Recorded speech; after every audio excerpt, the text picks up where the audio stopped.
My name is Nia. I am 35 years old and somehow still healing from wounds my family inflicted. As a successful software developer, I escaped their toxicity but maintained occasional contact. Last Sunday, they invited me to an upscale brunch to catch up. Between mimosas and avocado toast, my mother leaned forward, smirking. You know, Nia, you are lucky we even include you. Pity goes a long way. I simply sipped my coffee and smiled. That night, I logged in, disabled every family credit account, and emailed my lawyer about selling the cabin. But taking back my power and delivering that final blow did not happen overnight. To understand how I reached that point of ultimate freedom, we have to go back to the moment that shifted the balance of power forever. On Thanksgiving, everything felt like it was decided for me. My sister Charmaine got a brand new Porsche, and I was handed a $10 lottery ticket like an afterthought. But in a single moment of impossible luck, that ticket changed everything, turning me into a $310 million winner and rewriting my entire future. Before I continue this story, let me know where you are watching from in the comments below. Hit like and subscribe if you have ever had to stand up to family who underestimated your worth. Growing up in Fairfield, Connecticut meant privilege to outsiders. But inside our sprawling colonial home, emotional coldness permeated every corner.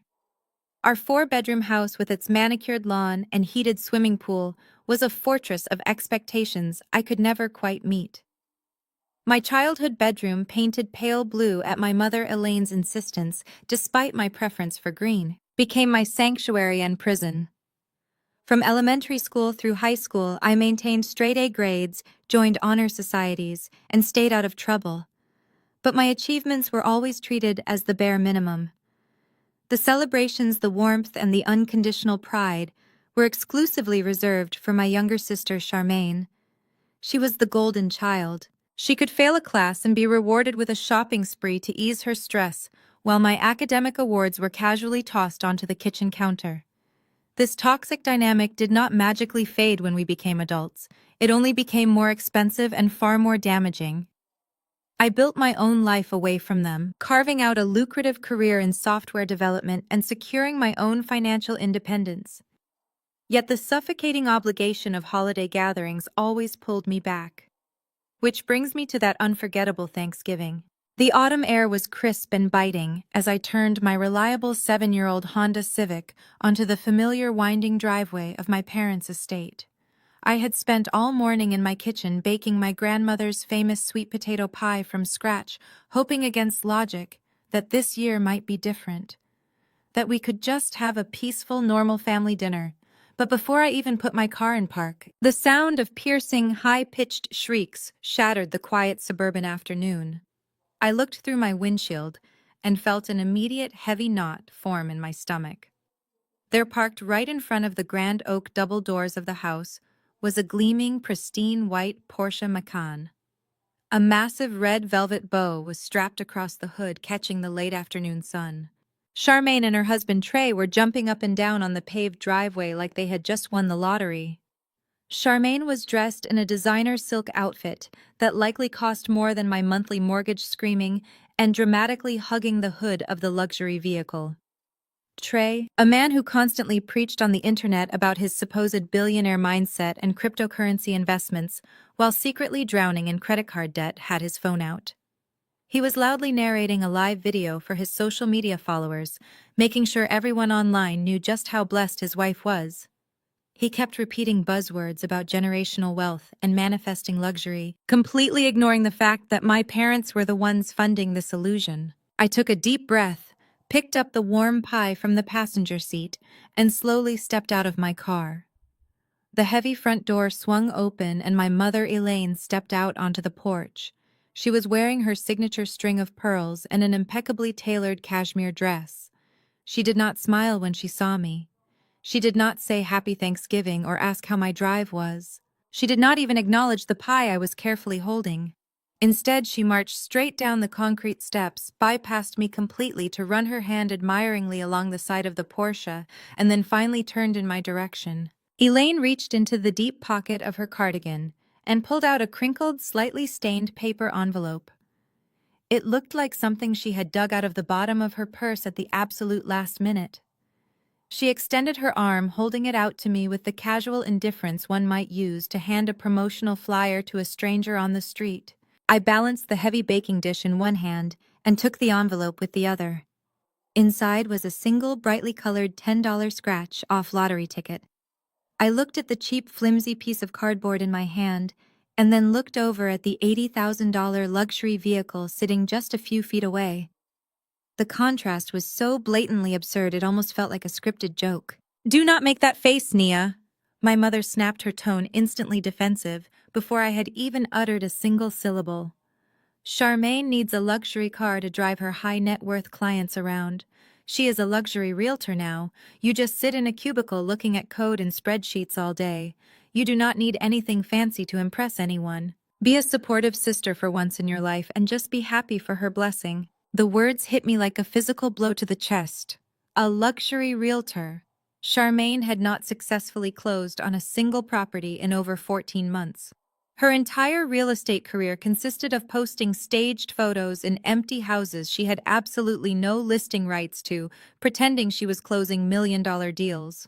Meanwhile, I was a senior software developer managing massive corporate projects.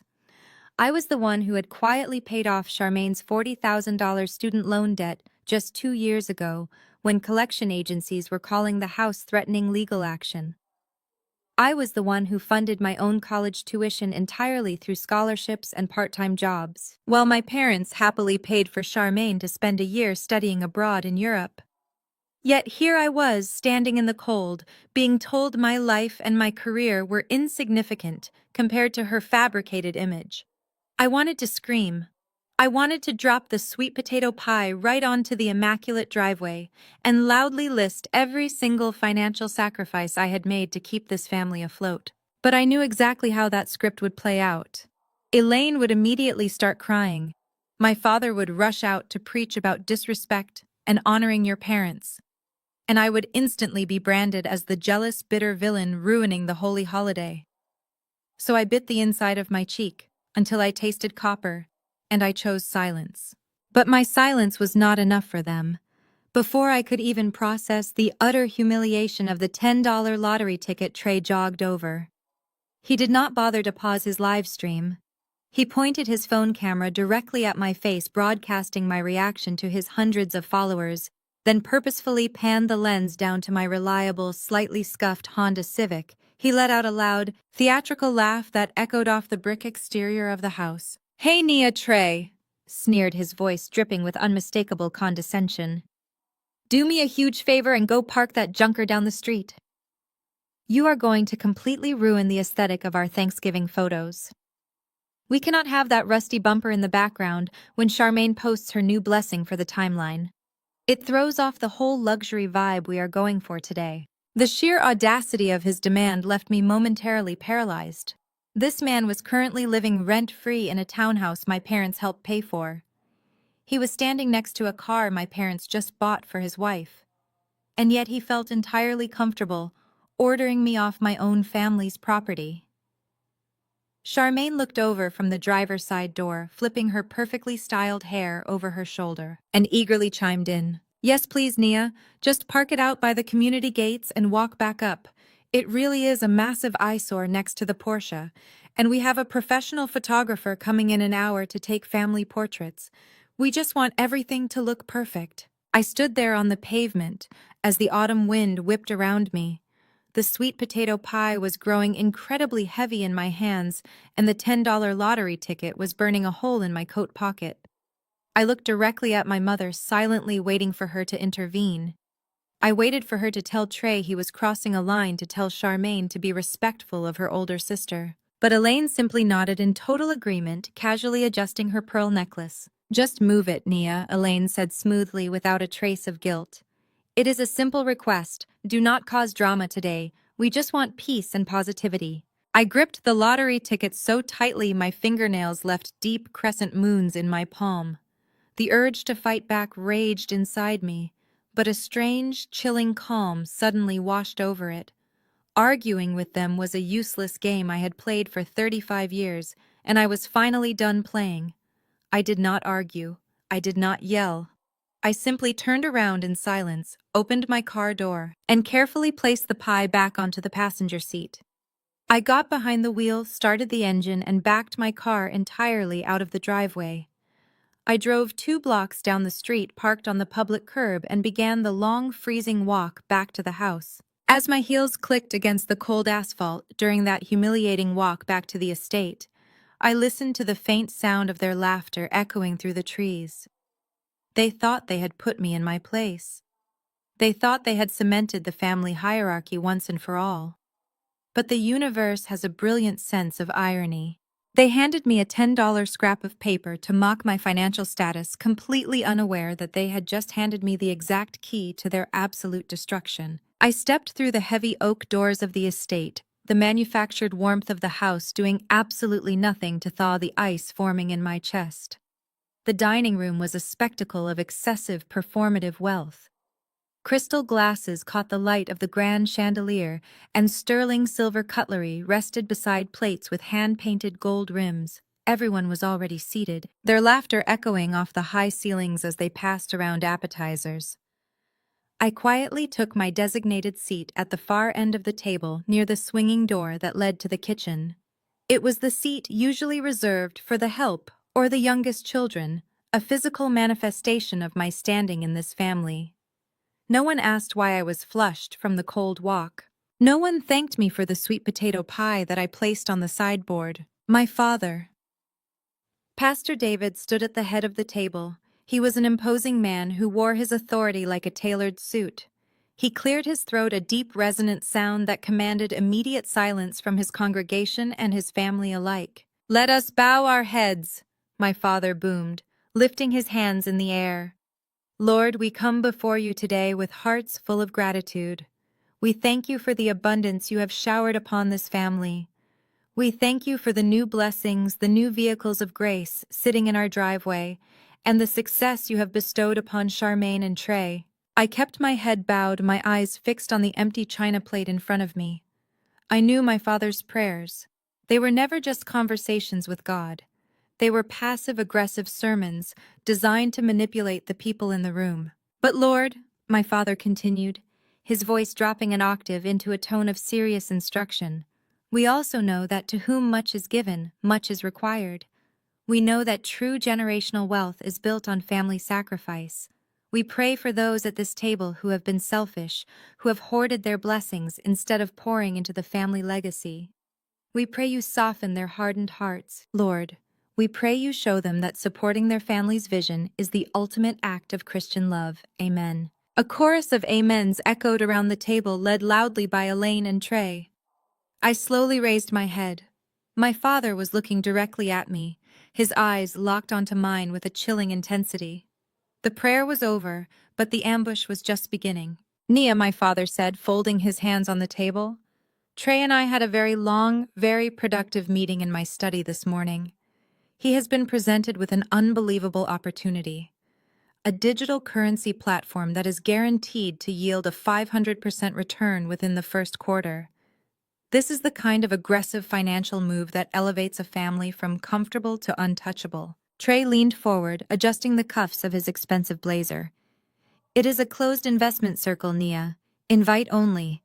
I have the network and the strategy, but the initial buy-in requires immediate liquid capital. It is a foolproof crypto venture. I am talking about securing our family name for the next century." I stared at Trey, utterly blank. "And what exactly does your crypto venture have to do with me?" My mother Elaine sighed loudly, rolling her eyes as if my ignorance was physically exhausting her. "Do not play dumb, Nia. You are the only one in the family without major overhead right now. You live alone in that tiny little condo. Your father and I discussed it. You are going to take out a second mortgage on your property. We only need you to pull out about $150,000 to cover Trey's buy-in. You will get it back with interest by spring. Consider it a blessing for the family legacy." The sheer audacity of the demand hit me so hard my vision actually blurred for a second. They were not asking. They were dictating. My father, a man who collected hundreds of thousands of dollars in tithes every Sunday, And my mother, a woman dripping in diamonds, wanted me to leverage the only asset I owned to fund a high-risk digital scam run by a man who did not even have a steady paycheck. I looked at Charmaine. She was casually inspecting her manicure, completely unbothered by the fact that her husband was trying to gamble away my home. "No," I said. The word was quiet but absolute. The silence that followed was suffocating. My father's jaw tightened. Trey let out a breath of mock disbelief. "Excuse me," my father demanded, his voice rising. "Did you just say no to your family?" I said no. I repeated, my voice growing steadier, louder. "I am not taking out a second mortgage on my home so Trey can play Wolf of Wall Street with fake internet money. I am not risking the roof over my head for a crypto venture that sounds like a textbook Ponzi scheme." Trey slammed his hand on the table, rattling the crystal glasses. "Watch your mouth, Nia. You do not understand high-level investments. You are just a code monkey playing it safe. This is why you will always be stuck at the bottom. You have no vision." Vision. I laughed, a sharp, bitter sound that startled even me. "Is that what we are calling it now? Let us talk about vision, Trey. Let us talk about family sacrifice." I turned my gaze directly to my mother and father. "Where is the return on the $40,000 of my savings you pressured me to invest in Charmaine's real estate licensing 2 years ago?" Charmaine's head snapped up, her face flushing a deep, angry red. "Keep my name out of your mouth, Nia." "No, let us talk about it." I pushed back, the years of suppressed rage finally spilling over. "You all sat at this exact same table and told me it was my Christian duty to support my sister. You said it was a guaranteed investment. I drained my savings account to pay for her luxury branding, her high-end photo shoots, and her marketing materials because she just had to look the part. And what happened? I never saw a single dime of that money again. She has not sold a single house, but she sure looks great in that new Porsche you just bought her, does she not?" The dining room erupted. The facade of the polite Holy Family shattered instantly. "How dare you bring that up today?" Elaine shrieked, standing up from her chair. She pointed a manicured finger right at my face. "You are so deeply jealous of your sister, it is sickening. You have always been bitter. Charmaine is building a brand. That takes time. You holding that money over her head just proves how unchristian and wicked your heart truly is." "She is a hater," Trey yelled over the commotion. "She cannot stand seeing us win." My father slammed his fist down, silencing the room. "Enough!" He glared at me, his eyes filled with absolute disgust. "You have brought nothing but dark, toxic energy into this house since you walked through the door. You disrespect my authority, you insult your sister, and you refuse to uplift your family. If you cannot sit at this table with a spirit of generosity and obedience, then you do not deserve to sit at this table at all." He was kicking me out of the dining room. "At Thanksgiving dinner. Since you clearly do not want to be a part of this family's future," my mother sneered, "you can make yourself useful in the present. The kitchen is a mess. Go clear the counters and start washing the prep dishes. We will call you when we are ready for dessert. If you are lucky." I sat there for a fraction of a second, absorbing the ultimate humiliation. I was an educated, successful 35-year-old woman, and they were dismissing me to the kitchen like a misbehaving servant. The rage inside me was so intense, it felt like physical heat, but beneath the rage was a profound, chilling clarity. They would never change. I would never be enough. I was nothing but a resource to be drained and discarded. Without a single word, I stood up from the table. I did not look at any of them. I turned my back on the opulent dining room, pushed through the heavy wooden swinging door, and let it shut firmly behind me. The kitchen was starkly different from the dining room. It was quiet, brightly lit, and cluttered with the messy aftermath of Elaine's catered holiday prep. Stacks of greasy pots, dirty mixing bowls, and crusted serving spoons filled the deep stainless steel sink. The sound of my family's muffled laughter and clinking glasses seeped through the door, a cruel reminder of my isolation. I walked over to the sink, turned on the faucet, and let the scalding hot water run over my trembling hands. I grabbed a sponge and began aggressively scraping the hardened food off a heavy ceramic baking dish. My chest heaved with unshed tears, but I refused to cry. Crying was a luxury I could not afford in this house. As I scrubbed, my hand brushed against the deep pocket of my coat hanging on the back of a nearby chair. I felt the sharp edge of the stiff paper, the $10 lottery ticket, the final insult of the day. I dropped the sponge into the soapy water. I dried my hands on a dish towel and pulled the crinkled envelope out of my pocket. I stared at the brightly colored cardboard.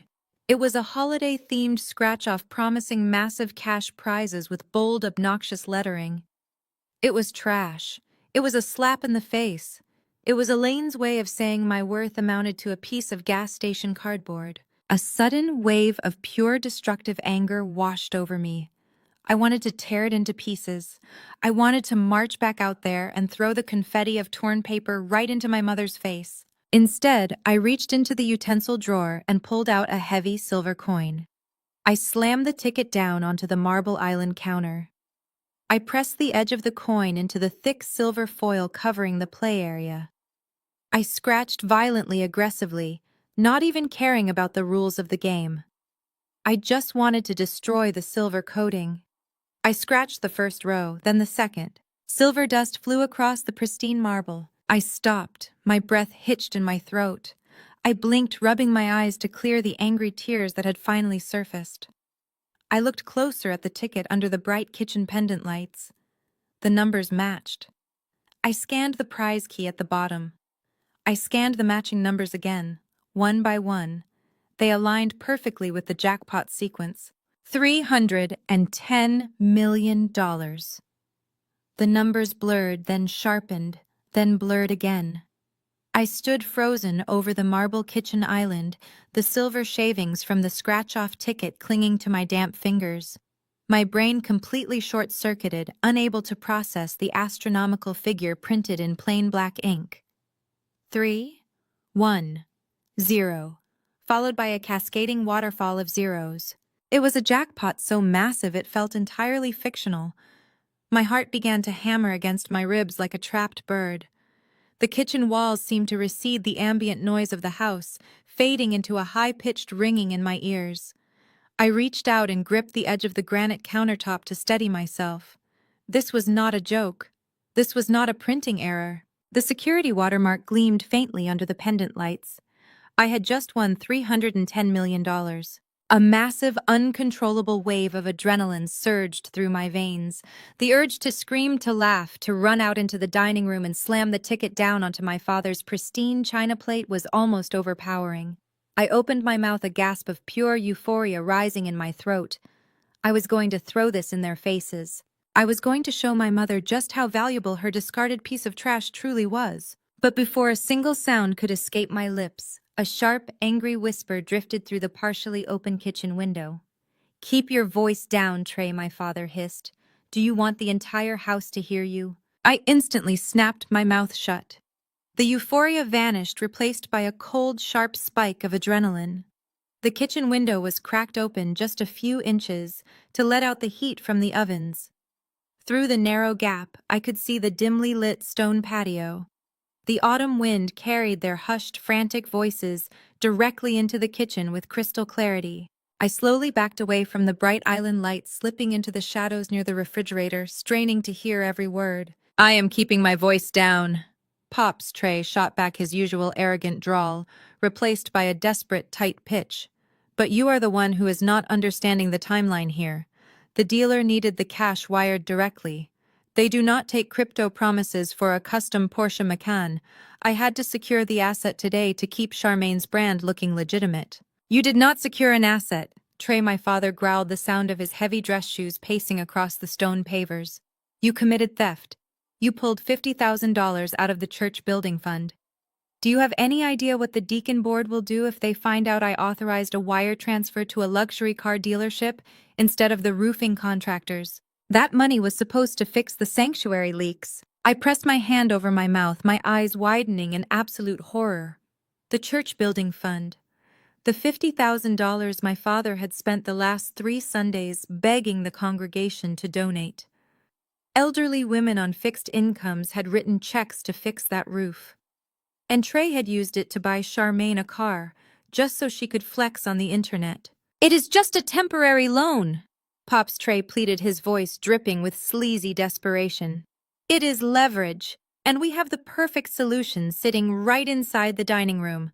Once Nia takes out that second mortgage on her condo, we will have 150,000 in liquid cash. I will put the 50,000 right back into the church account by Monday morning.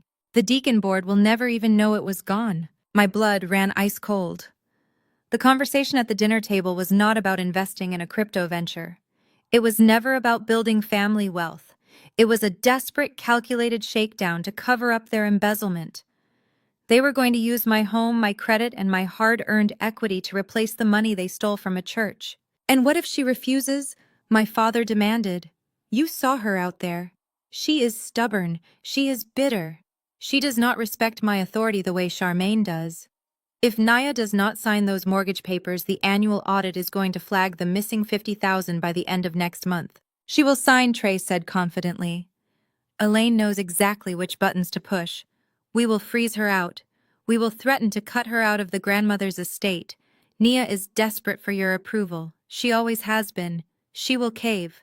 But even if the audit happens early, we still have the ultimate insurance policy. Insurance policy, my father asked, his pacing stopping. What are you talking about? Nia is a senior forensic accountant. Trey said, his voice dropping into a sinister conspiratorial whisper. She literally tracks missing money for a living. If the deacon board notices the discrepancy, we just tell them we hired Nia to manage the church finances this quarter to save on accounting fees. We give her the ledgers. We make her fix it. Make her fix it how my father asked, hesitating. She can cook the books, Pops. She knows how to move numbers around better than anyone. And if she refuses to cover it up, or if the board brings in an outside auditor, who do you think they are going to blame? The beloved charismatic pastor? Or the disgruntled secular daughter who had unrestricted access to the accounts and a sudden need for cash? A heavy, sickening silence fell over the patio. I stopped breathing. I waited for my father, a man of God, to strike Trey down. I waited for him to express outrage at the idea of framing his own flesh and blood for a federal crime. Instead, my father let out a long, heavy sigh. It is a massive risk, Trey. But if it comes down to protecting the ministry and protecting this family's name, we do what we have to do. Just make sure Elaine keeps the pressure on her tonight. We need those mortgage documents signed by Friday. I stepped back from the window, my legs trembling so violently I had to lean against the cold steel of the refrigerator. The reality of what I had just heard crashed down on me, shattering every lingering illusion I had about my family. They were not just toxic, they were not just narcissistic or emotionally abusive. They were active, calculated criminals. They were committing felony wire fraud. And they had already mapped out a plan to use me as their designated fall guy to avoid federal prison. They were willing to destroy my career, my freedom, and my entire life just to maintain their fake, luxurious image. All those years of trying to be the perfect daughter. All those years of paying off Charmaine's debts, enduring their insults, and sitting quietly at the end of the table. It meant absolutely nothing to them. I was not a daughter. I was collateral damage waiting to happen. I looked back down at the Marble Island counter. The scratch-off ticket was still sitting there, surrounded by silver dust. $310 million. 10 minutes ago, I was a victim. I was the scapegoat daughter crying over dirty dishes while my family mocked me. But right now, standing in the quiet kitchen with the winning numbers staring back at me, a profound, irreversible shift occurred deep within my soul. The sadness evaporated. The desperate need for their validation vanished, replaced by a cold, calculating, and ruthless clarity. They thought they had me trapped. They thought they could back me into a financial corner and force me to take the fall for their greed. They had absolutely no idea who they were dealing with. They forgot that I was a forensic accountant. I spent 40 hours a week dismantling corporate frauds and tracing hidden assets. I knew exactly how to move money, how to hide money, and how to financially ruin people who thought they were untouchable. I walked back over to the counter. I picked up the $10 ticket, handling it as carefully as if it were made of fragile glass. I folded it precisely in half, then in half again. I reached into my blouse and slipped the thick folded cardboard deep inside my bra, pressing it securely against my heart. It felt like a shield. It felt like a loaded weapon. I took a deep, steadying breath. I smoothed down my clothes. I wiped the remaining silver dust off the counter and tossed the coin back into the drawer. When I looked up at my reflection in the dark glass of the oven door, the woman staring back at me was entirely different. The timid, eager-to-please daughter was dead. She died the moment my father agreed to frame her. I pushed open the swinging kitchen door and walked right back into the opulent dining room.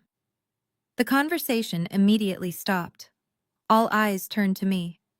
Elaine sneered, ready to hurl another insult. Trey smirked clearly, preparing to push the mortgage demand again. My father looked at me with cold, calculating eyes, sizing up his perfect fall guy. I smiled. It was a genuine, terrifyingly calm smile. "I am done with the dishes," I announced, my voice smooth and perfectly steady. "I am going to head home now. Have a wonderful Thanksgiving." I did not wait for their response. I walked straight out the front door, leaving them sitting at their lavish table, completely oblivious to the fact that their entire empire had just been marked for absolute destruction. The game had fundamentally changed, and they were about to lose absolutely everything they had ever built. Monday morning arrived with a crisp, unforgiving chill, but my mind had never been clearer. For the first time in my entire life, I did not wake up with that familiar heavy dread weighing down my chest. I did not check my phone to see if my mother had sent a passive-aggressive text, and I did not worry about my father's manufactured crises. Instead, I put on my sharpest charcoal blazer, grabbed my briefcase, and drove my 7-year-old Honda Civic straight into the heart of downtown Atlanta. The skyline gleamed against the bright winter sun, a towering monument to money, power, and secrets. As a senior forensic accountant, I had spent the last decade unraveling the complex webs of corporate fraud, tracking hidden offshore accounts, and dismantling the financial lies of corrupt executives. I knew exactly how the wealthy hid their assets. Now it was my turn to use that exact same playbook. I parked in the underground garage of a sleek glass skyscraper and took the private elevator up to the top floor. I was not there to audit anyone. I was there to hire the most ruthless, ironclad wealth management firm in the state of Georgia. Walking into the mahogany-paneled conference room of Sterling and Vance Financial, I felt a surge of pure electric confidence. A team of 4 elite attorneys and 2 senior wealth managers sat across from me, their tailored suits radiating expensive authority. They were used to dealing with high-net-worth individuals, but when I carefully placed the winning lottery ticket onto the polished table, the room fell into a stunned, heavy silence. $310 million. In the state of Georgia, lottery winners have the legal right to remain completely anonymous, but only if the claim is structured flawlessly. I did not just want anonymity, I wanted an impenetrable financial fortress. Sitting in a high-backed leather chair, I instructed them to establish a blind trust, which we named the November Equities Trust. Under this legal umbrella, they would set up a series of anonymous holding companies to manage the fund's purchase assets and execute investments without my name ever appearing on a single public document. Every transaction would be shielded by attorney-client privilege and corporate veils. I signed the dense legal paperwork, paid their exorbitant retainer fee up front using a cashier's check, and walked out of the building. By Wednesday afternoon, the Georgia Lottery Corporation had verified the ticket and processed the claim. After taxes, a staggering lump sum of $180 million was wired directly into the secure accounts of the November Equities Trust. I was a $100 millionaire, and nobody in my family had a clue. I went back to my corporate cubicle, drank the same awful office coffee, and continued driving my aging Civic, quietly waiting for my family to make their next move. I did not have to wait long. On Thursday morning, exactly 1 week after Thanksgiving, my cell phone began to vibrate violently across my desk. I glanced at the glowing screen. It was Charmaine. I let it ring 3 times before calmly pressing the green accept button. I did not even get the chance to say hello before her piercing, hysterical voice blasted through the speaker. "Nia, you need to send me $5,000 right now!" Charmaine screamed, the sound of frantic background noise echoing behind her. I could hear the distinct sound of heavy hangers scraping against metal clothing racks and the hushed, judgmental whispers of sales associates. I am standing in the middle of Phipps Plaza. and my black card just got declined at the register. The cashier is looking at me like I am some kind of peasant. This is completely humiliating. Send me the money through the Cash App immediately so I can pay for these bags and get out of here. I leaned back in my ergonomic office chair, staring at the complex spreadsheet on my monitor. I took a slow, deep breath, savoring the absolute absurdity of her demand. Charmaine, I said, keeping my voice intentionally flat and entirely devoid of emotion. Why on earth would I send you $5,000? Because my card is locked, she shrieked, as if that explained everything perfectly. Trey said the bank froze our accounts this morning over some stupid security flag. It is probably just a glitch with his crypto portfolio, but I have a showing with a massive client tomorrow and I need this outfit. Just send the money, Nia. Stop being so difficult. The bank did not freeze your accounts over a glitch, Charmaine, I thought to myself. The bank froze your accounts because your husband stole $50,000 from a church building fund, blew it on a car, and triggered a massive fraud alert. But I kept that explosive information locked tightly away in my mind. I am not sending you a dime, I replied calmly. Call your husband. Call your mother. They are the ones funding your luxury lifestyle. Do not call me to finance your shopping sprees. I was about to hang up the phone when her tone abruptly shifted from frantic whining to vicious entitlement. You owe me, Nia. You ruined Thanksgiving dinner with your selfish, bitter attitude. You embarrassed Dad in front of everyone. The least you can do is help me out of a minor bind. Besides, it is not just the clothes. The dealership is demanding proof of premium insurance for the Porsche before they finalize the title, and the custom rims Trey ordered need an immediate deposit. It is $15,000 total. Dad said you have excellent credit. We need you to co-sign a quick personal loan. Just put your name on the paper, and Trey will pay the monthly installments. The sheer audacity of the request was breathtaking. They had kicked me out of the dining room, insulted my career, and plotted to frame me for a federal crime. Yet here she was demanding I leverage my flawless credit score to insure the very car they bought with stolen church funds. It was a masterclass in narcissistic delusion. Let me make sure I understand this correctly, I said, my voice dropping to a low, dangerous whisper. You want me to co-sign a $15,000 loan for a Porsche that I was explicitly told to park my own car away from because my vehicle ruined your aesthetic? You want me to take on severe financial debt for your husband who is currently broke, to fund a lifestyle neither of you can actually afford? It is called supporting your family, Nia, she snapped back defensively. It is an investment in my brand. An investment, I repeated, letting out a sharp, humorless laugh that echoed in my empty office. Just like the $40,000 of my savings you pressured me to invest in your real estate career 2 years ago. The money I never saw again. The money you spent on lavish vacations and designer shoes instead of building a legitimate business. I am not your bank, Charmaine.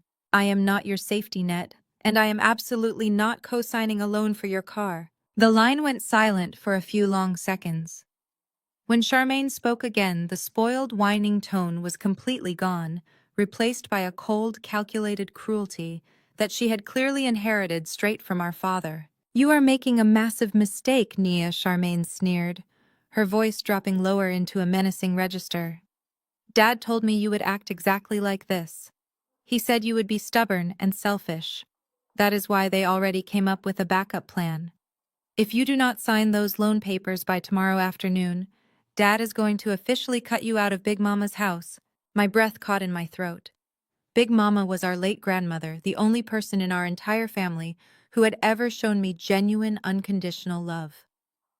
Before she passed away, she left her beautiful, historic Victorian home in the family trust, explicitly stating that it was to be shared equally among her grandchildren as a foundation of generational wealth.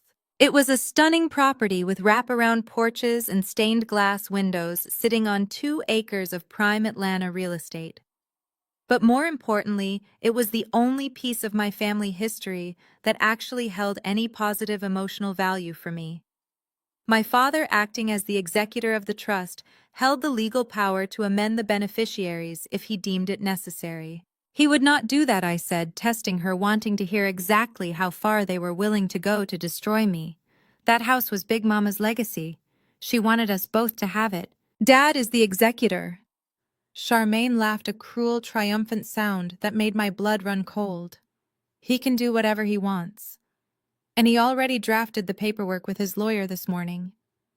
He said a daughter who refuses to sacrifice for her family does not deserve to inherit the family legacy. So you have a choice, Nia. You can either stop being a bitter loser and co-sign the loan for my Porsche, or you can say goodbye to Big Mama's house forever. I will take full ownership, and I'm going to gut the entire place and flip it to a commercial developer for a massive profit. She expected me to cry. She expected me to panic, to beg to cave in just like I always did when they held the things I loved hostage. She expected the old Nia to surrender. But the old Nia died on Thanksgiving night. The woman on the phone holding $180 million in an airtight blind trust did not feel fear. She felt a cold, surgical thrill. Charmaine thought she was delivering a checkmate, completely unaware that she had just handed me the exact weapon I needed to tear their entire world apart. "Do whatever you have to do, Charmaine," I said, my voice eerily calm and steady. I hung up the phone before she could say another word. I immediately opened a secure encrypted browser on my office computer and typed in the direct contact information for my new wealth manager at November Equities. Charmaine wanted to play a high-stakes game with Big Mama's house. It was time to show her what real financial power actually looked like. I stared at the glowing monitor, the cursor blinking rhythmically on the encrypted portal of November Equities. Just as I reached for my desk phone to initiate the call, my cell phone vibrated violently against the wood grain of my desk. It was not a phone call this time. It was a rapid, endless succession of text message notifications. I unlocked the screen and opened the application. The notifications were pouring into the massive extended family group chat, ironically named the Blessed Family Circle. This chat included my parents, Charmaine Trey, and over 24 aunts, uncles, and older cousins. It was the digital town square of our family, the place where gossip was disguised as prayer requests and achievements were weaponized to establish the pecking order. The screen was completely dominated by a massive wall of text from my father. Pastor David had decided to drop a nuclear bomb in front of the entire family. He did not call me to discuss this privately. He did not seek counsel. He wanted a public execution. I sat back in my chair, my heart rate steady, and began to read his grand, manipulative manifesto. To my beloved family, the message began dripping with artificial sorrow. It is with a heavy and grieving heart that Elaine and I must share some painful news regarding Nia. As your pastor and your patriarch, I have always preached that true generational wealth is built on a foundation of unity, sacrifice, and Christian love. We are called to uplift one another in times of need. Unfortunately, Nia has allowed a spirit of extreme greed, jealousy, and rebellion to take root in her heart. This week, our dear Charmaine faced an unexpected financial hurdle threatening her new luxury real estate business. Instead of offering a helping hand, Nia responded with vicious cruelty. She flatly refused to support her sister and mocked our family values. She has officially turned her back on God and this family. Because she has chosen to operate with such a selfish, independent spirit, Elaine and I have made a difficult but necessary executive decision. As the sole executor of the family trust, I am officially stripping Nia of her inheritance regarding Big Mama's historic estate. A daughter who refuses to sacrifice for her bloodline does not deserve to inherit the sacred fruits of our ancestors. We ask that you all pray for her soul. I read the message twice. The sheer level of gaslighting was almost artistic. He completely omitted the fact that the financial hurdle was a stolen luxury vehicle. He omitted the fact that Trey was committing felony wire fraud. He spun a narrative that cast him as a righteous, grieving father, forced to make a tough call, and painted me as a wicked, jealous monster hoarding my wealth while my poor sister suffered. Before I could even process the absolute absurdity of his statement, the dog pile began. The extended family, who always treated my father like a literal messenger from heaven, immediately chimed in to pledge their blind allegiance. Aunt Denise, my mother's older sister, who had not held a steady job in a decade, was the first to reply. "I am so sorry, David and Elaine. We have always known Nia had a cold heart. She always thought she was better than the rest of us, just because she moved away and got that corporate job. Praying for her deliverance." Uncle George followed seconds later. Absolutely disgraceful. Big Mama would be turning in her grave if she knew Nia was acting like this. You made the right call, David. You cannot reward that kind of toxic independence. Cut the dead weight and focus on Charmaine. Charmaine actually respects her elders. The notifications kept rolling in. Cousin after cousin, aunt after aunt, all rushing to validate my father and condemn me. They talked about how ungrateful I was. They talked about the sacrifices my parents supposedly made for me. They weaponized Big Mama's memory, twisting the legacy of a kind, loving woman to justify their own toxic groupthink. They thought this public shaming would break me. They thought seeing myself excommunicated by 30 different relatives would send me into a spiral of panic and apologies. In the past, they would have been right. I would have called my father sobbing, begging him not to take away my connection to Big Mama, promising to sign whatever he wanted, just to make the collective anger stop. But sitting in my office today, I felt absolutely nothing but a profound, icy liberation. The worst thing they could possibly do to me was abandon me, and they had just done it voluntarily. They had handed me the scissors to cut the cord. I tapped the text box at the bottom of the screen. I did not type out a defense. I did not explain the stolen church funds or the $15,000 loan.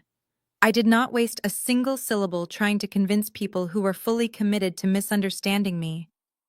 I typed one single word. Understood. I hit send. Then I permanently exited the group chat, blocked every single number associated with my extended family, and placed my cell phone face down on the desk. The digital silence in my office was deafening and beautiful. I immediately picked up my secure office phone and dialed the direct line to Mr. Sterling, the senior partner at November Equities. He answered on the second ring, his voice crisp and professional. "Good morning, Nia," Mr. Sterling said. "How can November Equities assist you today?"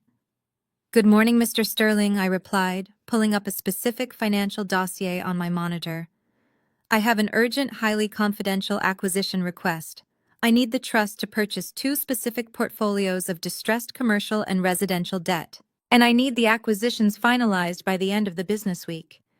"Tell me the target assets," he said, the sound of a heavy pen clicking on his end of the line. I read off the exact address of my father's massive megachurch on the south side of Atlanta, followed by the address of Big Mama's historic Victorian estate. Because of my background in forensic accounting, I had quietly run a deep background check on my father's financial holdings 3 years ago when he first started pressuring me for money. I knew his secrets. I knew that my father was completely obsessed with maintaining the image of a wealthy, untouchable pastor.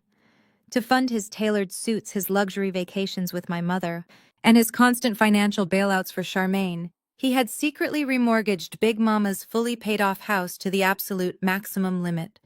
He had also taken out massive predatory commercial loans against the church property. He was drowning in debt. The church was bleeding money, and the mortgages on both properties had been in severe default for over 90 days. The banks were actively preparing to initiate the foreclosure process. I want the trust to approach the lenders holding the primary mortgages on those 2 properties. I instructed, my voice entirely steady. They are severely underperforming loans. The banks are highly motivated to offload the toxic debt off their balance sheets before the end of the quarter. Offer to buy the promissory notes entirely in cash at a slight premium above the current distressed market value. Do it through one of our anonymous holding companies. Do not negotiate. Just hand them the cash and take immediate assignment of the mortgages. Mr. Sterling paused for a brief moment, clearly running the mental calculations. Purchasing defaulted debt is a highly aggressive move, Nia. Once the trust acquires those promissory notes, you effectively step into the shoes of the bank. You will hold all the legal rights of the primary creditor. You will have the absolute power to demand immediate payment in full, or you can instantly trigger the foreclosure and auction process on both properties. "That is exactly the point, Mr. Sterling," I said, looking out the window at the sprawling Atlanta skyline. "I want the debt. I want the leverage. I want total control over those properties." "Consider it done," he replied efficiently. "With the liquid capital currently sitting in your trust accounts, buying out these 2 mortgages will be a simple administrative transaction. We will deploy our real estate acquisition team immediately. The banks will be thrilled to take the cash. I will have the final assignment of mortgage documents ready for your review in 48 hours. Thank you, I said. And Mr. Sterling, absolute anonymity. The current debtors cannot know that the debt has been sold to a private entity until the paperwork is entirely locked in. You have my word, he said, before disconnecting the line. I slowly placed the receiver back onto the cradle. A slow, deeply satisfied smile spread across my face. My father thought he was a strategic genius. He thought he could use Big Mama's house as a weapon to force me into financial submission. He thought he could strip me of my inheritance with a single text message and make me a pariah in my own family. He was completely oblivious to the legal reality of his situation. He did not own Big Mama's house anymore. The bank owned it. And by Friday afternoon, I was going to own the bank. I was not just reclaiming my inheritance. I was buying the very ground they walked on. I was about to become their landlord, their primary creditor, and the absolute architect of their financial destruction. The trap was officially set, and they were walking right into it, blindly arrogant and completely unaware of the storm gathering directly over their heads. Friday evening arrived with a brutal torrential downpour that turned the streets of Atlanta into slick gray rivers. My wealth manager, Mr. Sterling, had just sent the encrypted confirmation to my private server. The acquisition was officially complete. The November Equities Trust was now the sole legal owner of the defaulted mortgages for both Big Mama's historic estate and my father's sprawling megachurch. I held their entire world in the palm of my hand. I could have instructed my lawyers to send the foreclosure notices, right then ending the game with a clinical corporate strike. But as I watched the heavy rain lash against my office window, a lingering, nagging question tugged at the back of my mind. Was there even a fraction of an ounce of genuine parental love left in that house? If I had truly lost everything, if I was completely broken and destitute, would my mother and father open their door to their own flesh and blood? I decided to give them one final definitive test. I needed to look them in the eye and give them one last opportunity to choose their daughter over their suffocating pride. I left my office and drove my aging Honda Civic back to my condo. I changed out of my tailored corporate suit and put on a pair of faded sweatpants, a worn-out college hoodie, and an oversized cheap rain jacket. I grabbed a heavy-duty black plastic trash bag from the kitchen pantry and threw in a random assortment of old clothes, making it look as bulky and desperate as possible. I left my wallet, my jewelry, and my car keys on the kitchen counter, taking only my cell phone securely zipped in my waterproof inner pocket. I ordered a standard rideshare and had the driver drop me off at the main entrance of my parents' gated community. The sky had opened up completely. Freezing sheets of rain pelted my face as I walked the half-mile from the security gate to their sprawling estate. By the time I reached their massive stone driveway, I was drenched to the bone. My sneakers squished loudly with every single step, and the black trash bag slung over my shoulder felt heavy and pathetic. The mansion looked like a glowing fortress of warmth and luxury against the dark, stormy night. Golden light spilled from the massive arched windows, and I could see the faint silhouettes of people moving comfortably inside the grand living room. I walked up the wide concrete steps, my heart pounding a steady rhythm against my ribs, and pressed the glowing brass doorbell. It took nearly 2 full minutes before the heavy oak door finally swung inward. My mother, Elaine, stood in the grand foyer. She was wearing a pristine white silk loungewear set, casually holding a crystal glass of expensive red wine. The warm air from the house washed over my freezing face, carrying the rich scent of catered food and expensive vanilla candles. Elaine stopped dead in her tracks. Her eyes darted from my soaking wet hair down to the muddy sneakers ruining her immaculate welcome mat, and finally landed on the black trash bag, dripping rainwater onto the stone porch. She did not reach out. She did not gasp in concern. She did not ask if I was hurt or in trouble. Her face contorted into a mask of pure, unadulterated disgust. "Mom," I said, making my voice tremble, playing the part of the broken, defeated daughter perfectly. "I need help. I need a place to stay. Just for a little while." "What on earth are you doing here?" Nia, Elaine snapped, taking a very deliberate step backward to ensure the rainwater splashing off my jacket did not touch her silk outfit. Have you completely lost your mind coming here looking like a vagrant? You are tracking mud everywhere. I lost everything. I stammered, wrapping my arms tightly around myself as a gust of freezing wind whipped across the open porch. I was fired from my accounting firm yesterday afternoon. They escorted me out of the building.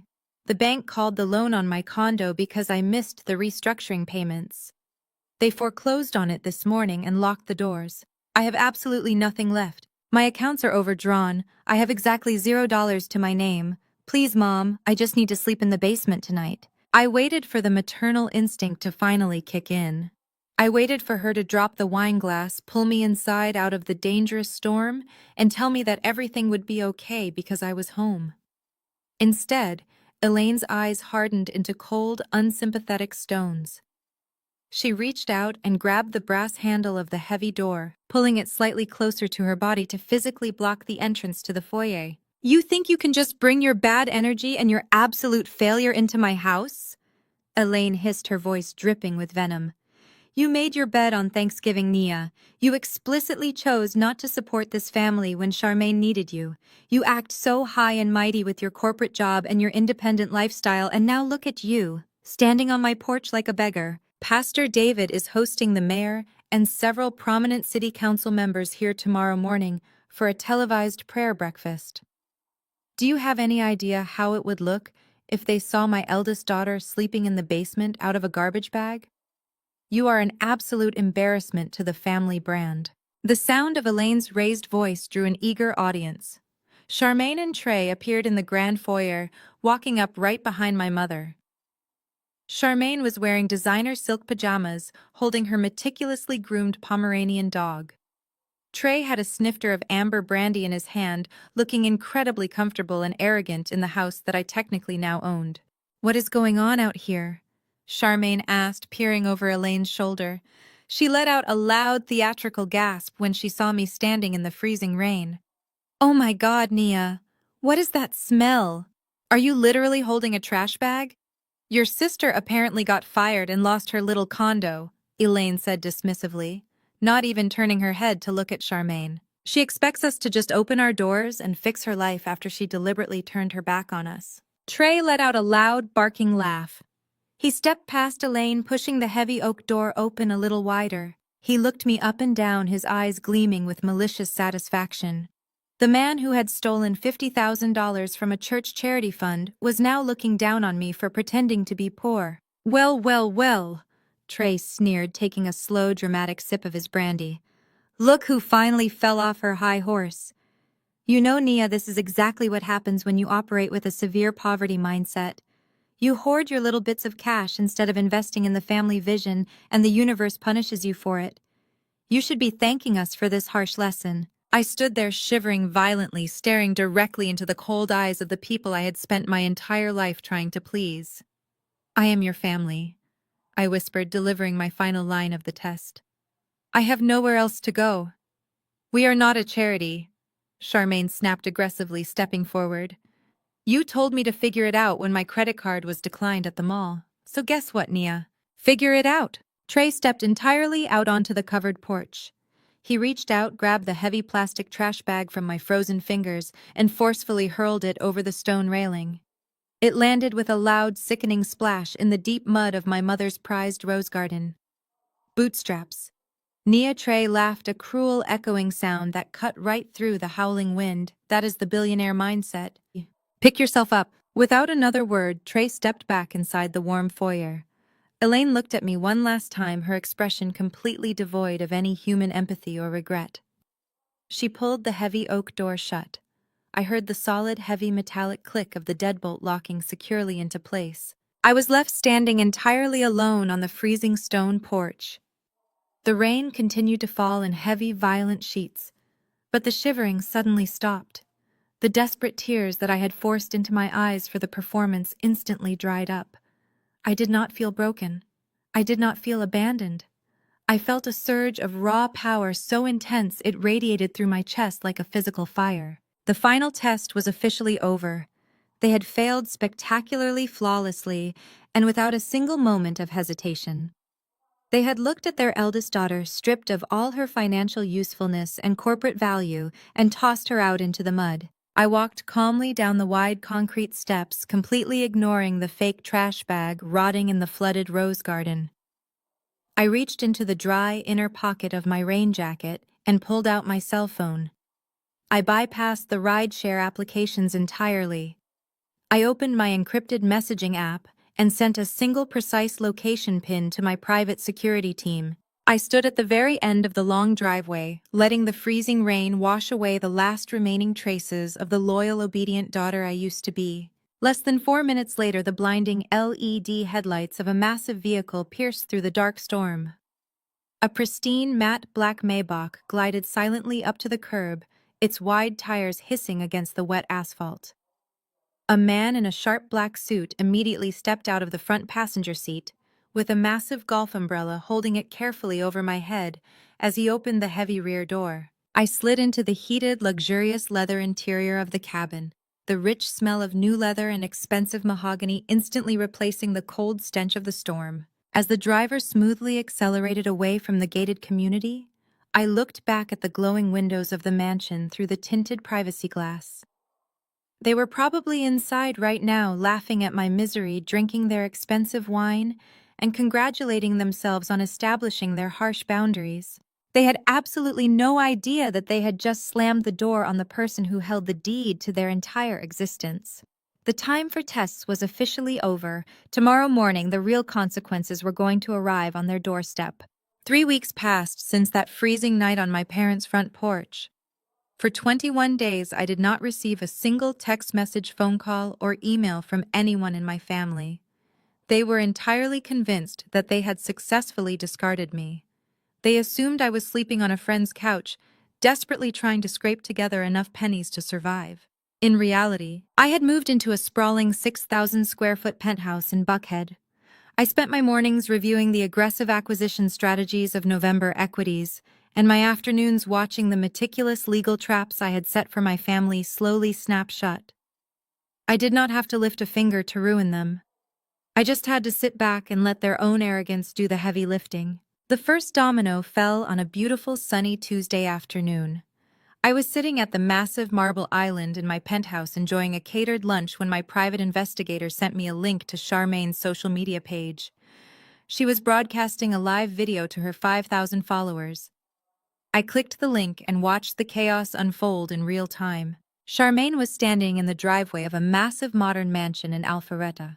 She was wearing another designer outfit she could not afford, holding her phone high to capture her perfect angles.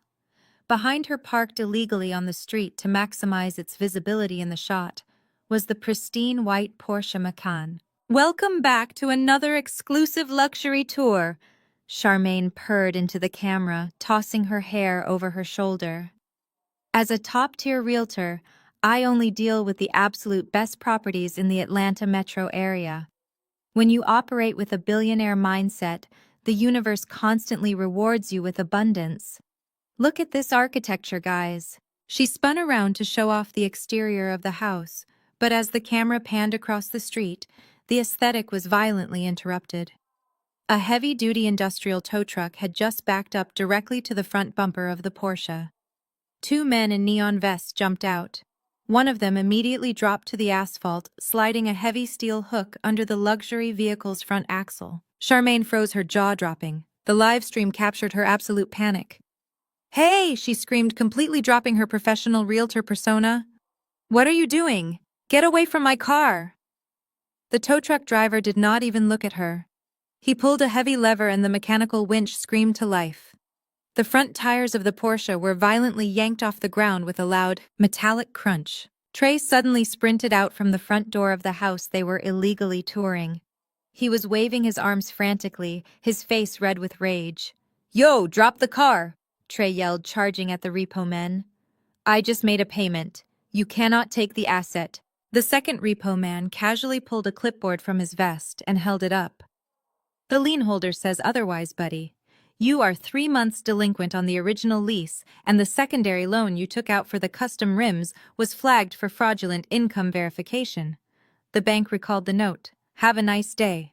Trey pulled out his phone, his hands shaking violently as he tried to open his cryptocurrency trading application to show them his supposed wealth. But as he tapped the screen, the camera captured his expression shifting from anger to pure unadulterated terror. His accounts were gone. Not just depleted but completely frozen and locked by the platform administrators due to suspicious activity. The $50,000 he stole from the church had been flagged by the federal banking system when he tried to launder it through digital tokens. He had nothing. Charmaine dropped her phone. The live stream tumbled toward the concrete, capturing a dizzying blur of the sky before landing face up on the driveway. The last thing her thousands of followers heard before the video abruptly cut off was the deafening roar of the tow truck driving away, carrying the white Porsche down the street, accompanied by Charmaine's hysterical, piercing sobs. I closed my laptop, took a slow sip of my sparkling water, and smiled. The illusion of the golden child had just been publicly shattered on the internet. But the loss of the car was merely a paper cut compared to the financial hemorrhage that was happening simultaneously across town. While Trey was staring at his frozen crypto accounts on the driveway, my father was sitting in his lavish pastoral office at the church, experiencing his own apocalyptic revelation. The bank had finally executed the legal orders from November equities. My phone, which had been blissfully silent for 3 weeks, suddenly lit up like a slot machine. The caller ID flashed my father's name. I let it ring. It stopped, then immediately started ringing again. Then came the text messages, then the voicemails. I waited a full hour, letting their panic marinate before I finally opened my visual voicemail application and pressed play on the first message. Nia, my father's voice, boomed through the speaker of my phone. He was trying to sound authoritative, but the subtle, high-pitched tremor of genuine panic betrayed him. Pick up the phone right now. We have a severe family emergency. There has been a ridiculous, massive banking error. The main accounts for the church have been temporarily locked, and the executive board is demanding a financial review by the end of the week. I need you to come to the church office immediately. Bring your forensic accounting software. We need to restructure some ledgers and fix this tiny misunderstanding before Sunday service. Family helps family, Nia. Answer your phone. A tiny misunderstanding. That is what he called embezzling $50,000 from elderly parishioners to buy a luxury vehicle. He was commanding me to come save him, completely ignoring the fact that he had thrown me out into a rainstorm and stripped me of my inheritance less than a month ago. He still believed I was the desperate, obedient scapegoat who would rush in to clean up their criminal messes. The second voicemail was from Elaine. Nia, you need to call your father back this instant, she demanded, her voice tight and frantic. Trey is dealing with a minor cash flow issue, and the dealership made a huge mistake with Charmaine's car. Everything is a mess today. We are willing to put your past disrespect behind us if you come home and help us sort out these banking glitches. Do not be vindictive, Nia. God is watching you. I deleted the voicemails. I did not text back. I did not block their numbers either because I wanted a front row seat to their psychological collapse. I wanted them to scream into the void. They were trapped in a burning building of their own making, and I had already locked all the exits from the outside. By Thursday morning, the desperate phone calls had escalated into sheer manic hysteria. Trey left a voicemail begging me for a short-term loan, promising 1,000% return.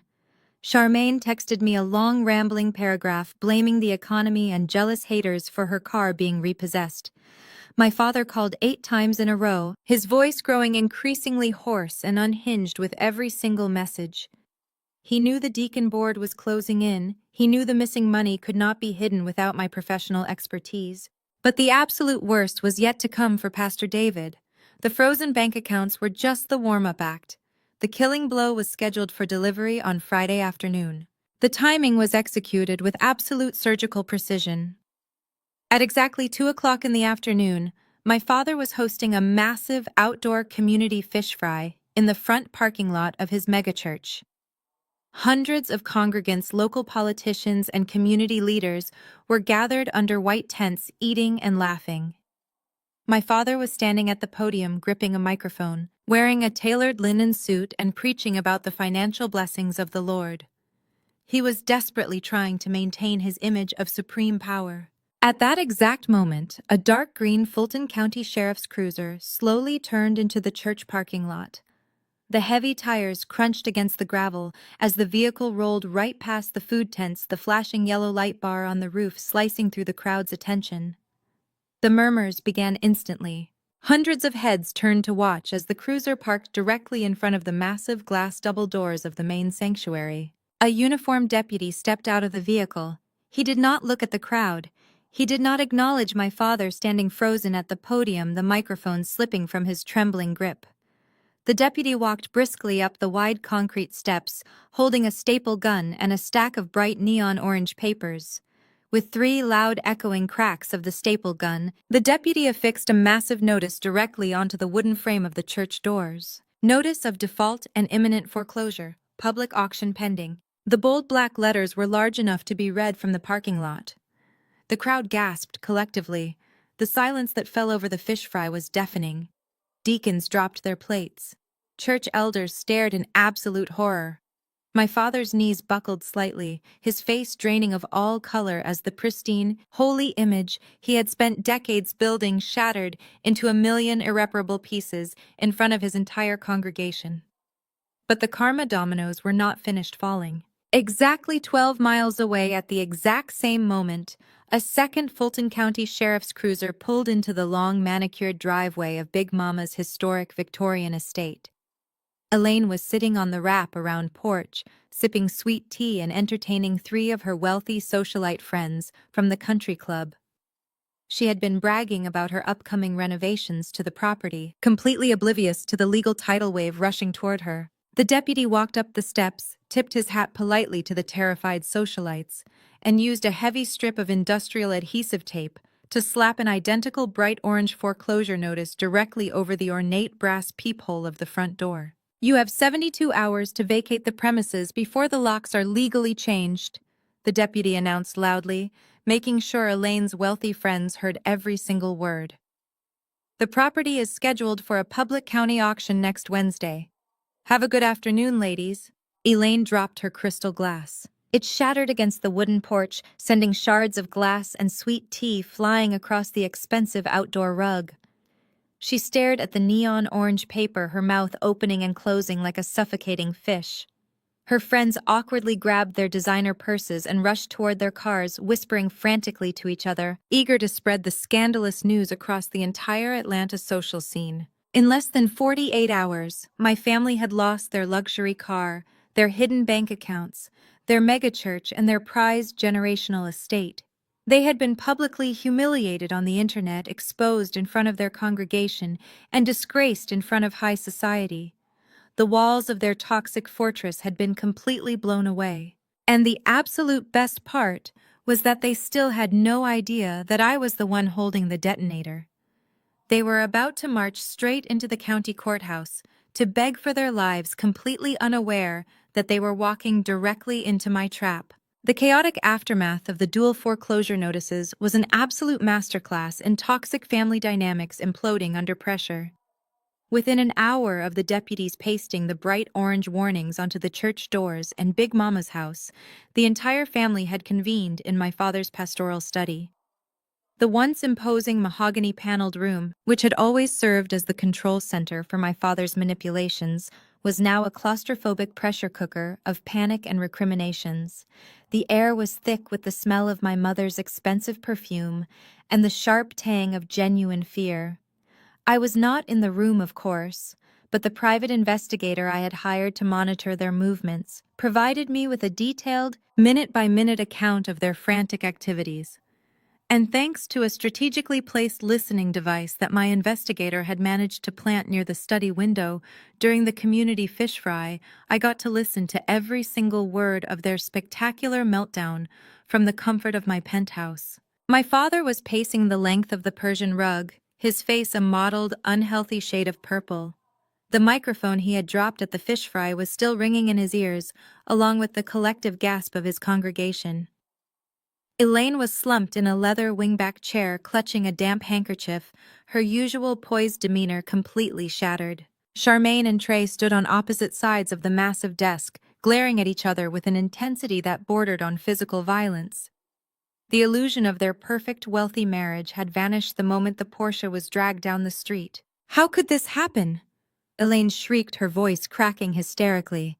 She dabbed aggressively at her smudged mascara. Do you have any idea what my friends from the country club are saying right now? They saw the sheriff staple that hideous orange paper right to our front door. The gossip columns are going to have a field day. We are ruined, David. We are absolutely ruined. Keep your voice down, Elaine, my father snapped, running a trembling hand over his face.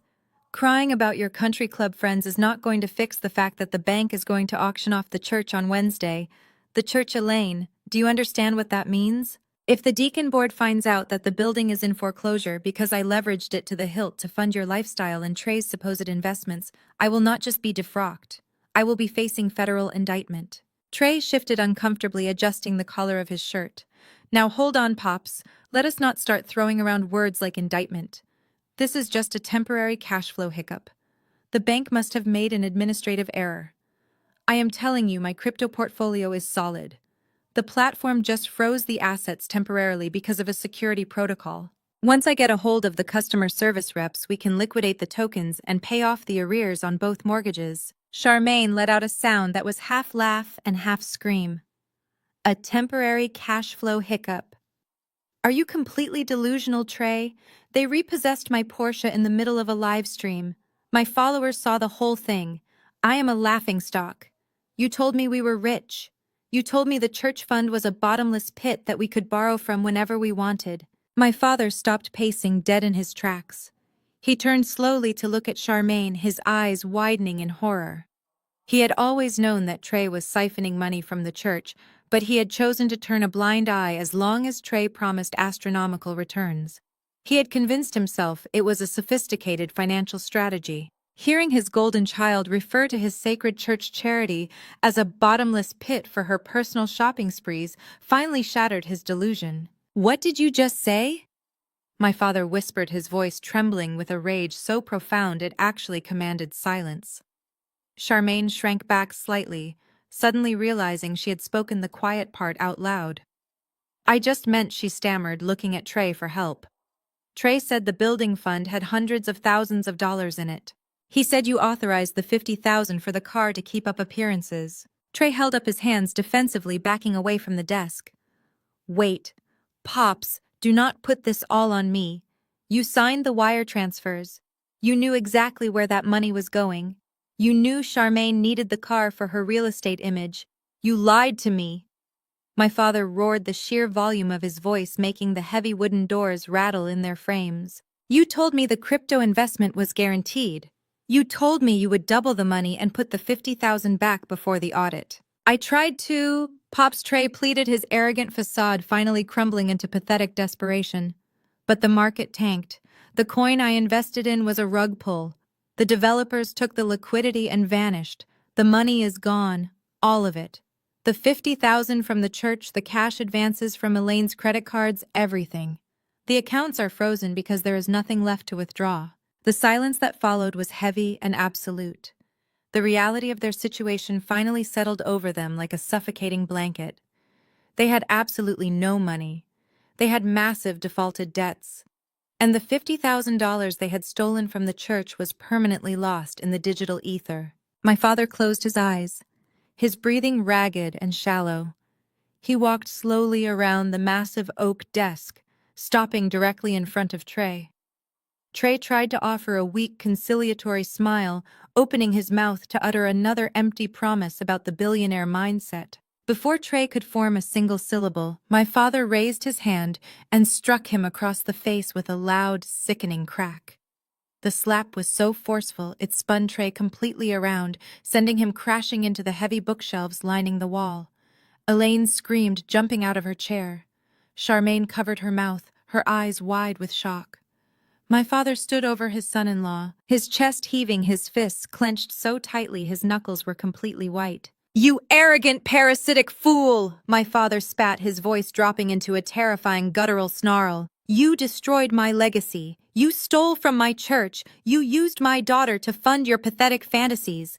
If I lose that building on Wednesday, I am going to make sure the federal prosecutors know exactly whose idea it was to wire those funds. Trey scrambled to his feet, holding his rapidly swelling jaw, his eyes darting frantically around the room. "You cannot do that," he stammered. "If I go down, you go down with me. You are the sole signatory on those accounts.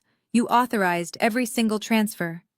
The standoff was broken by the sharp, piercing ring of the telephone on my father's desk. Everyone froze. My father took a deep, shuddering breath, smoothed down his tie, and picked up the receiver. "Hello," he said, his voice forcibly leveled into his usual pastoral tone. "Yes, this is David." He listened for a moment, his face growing paler with every passing second. "No, that is impossible. We were told we had until the end of the month to restructure." He paused again, gripping the edge of the desk. "Who bought the debt?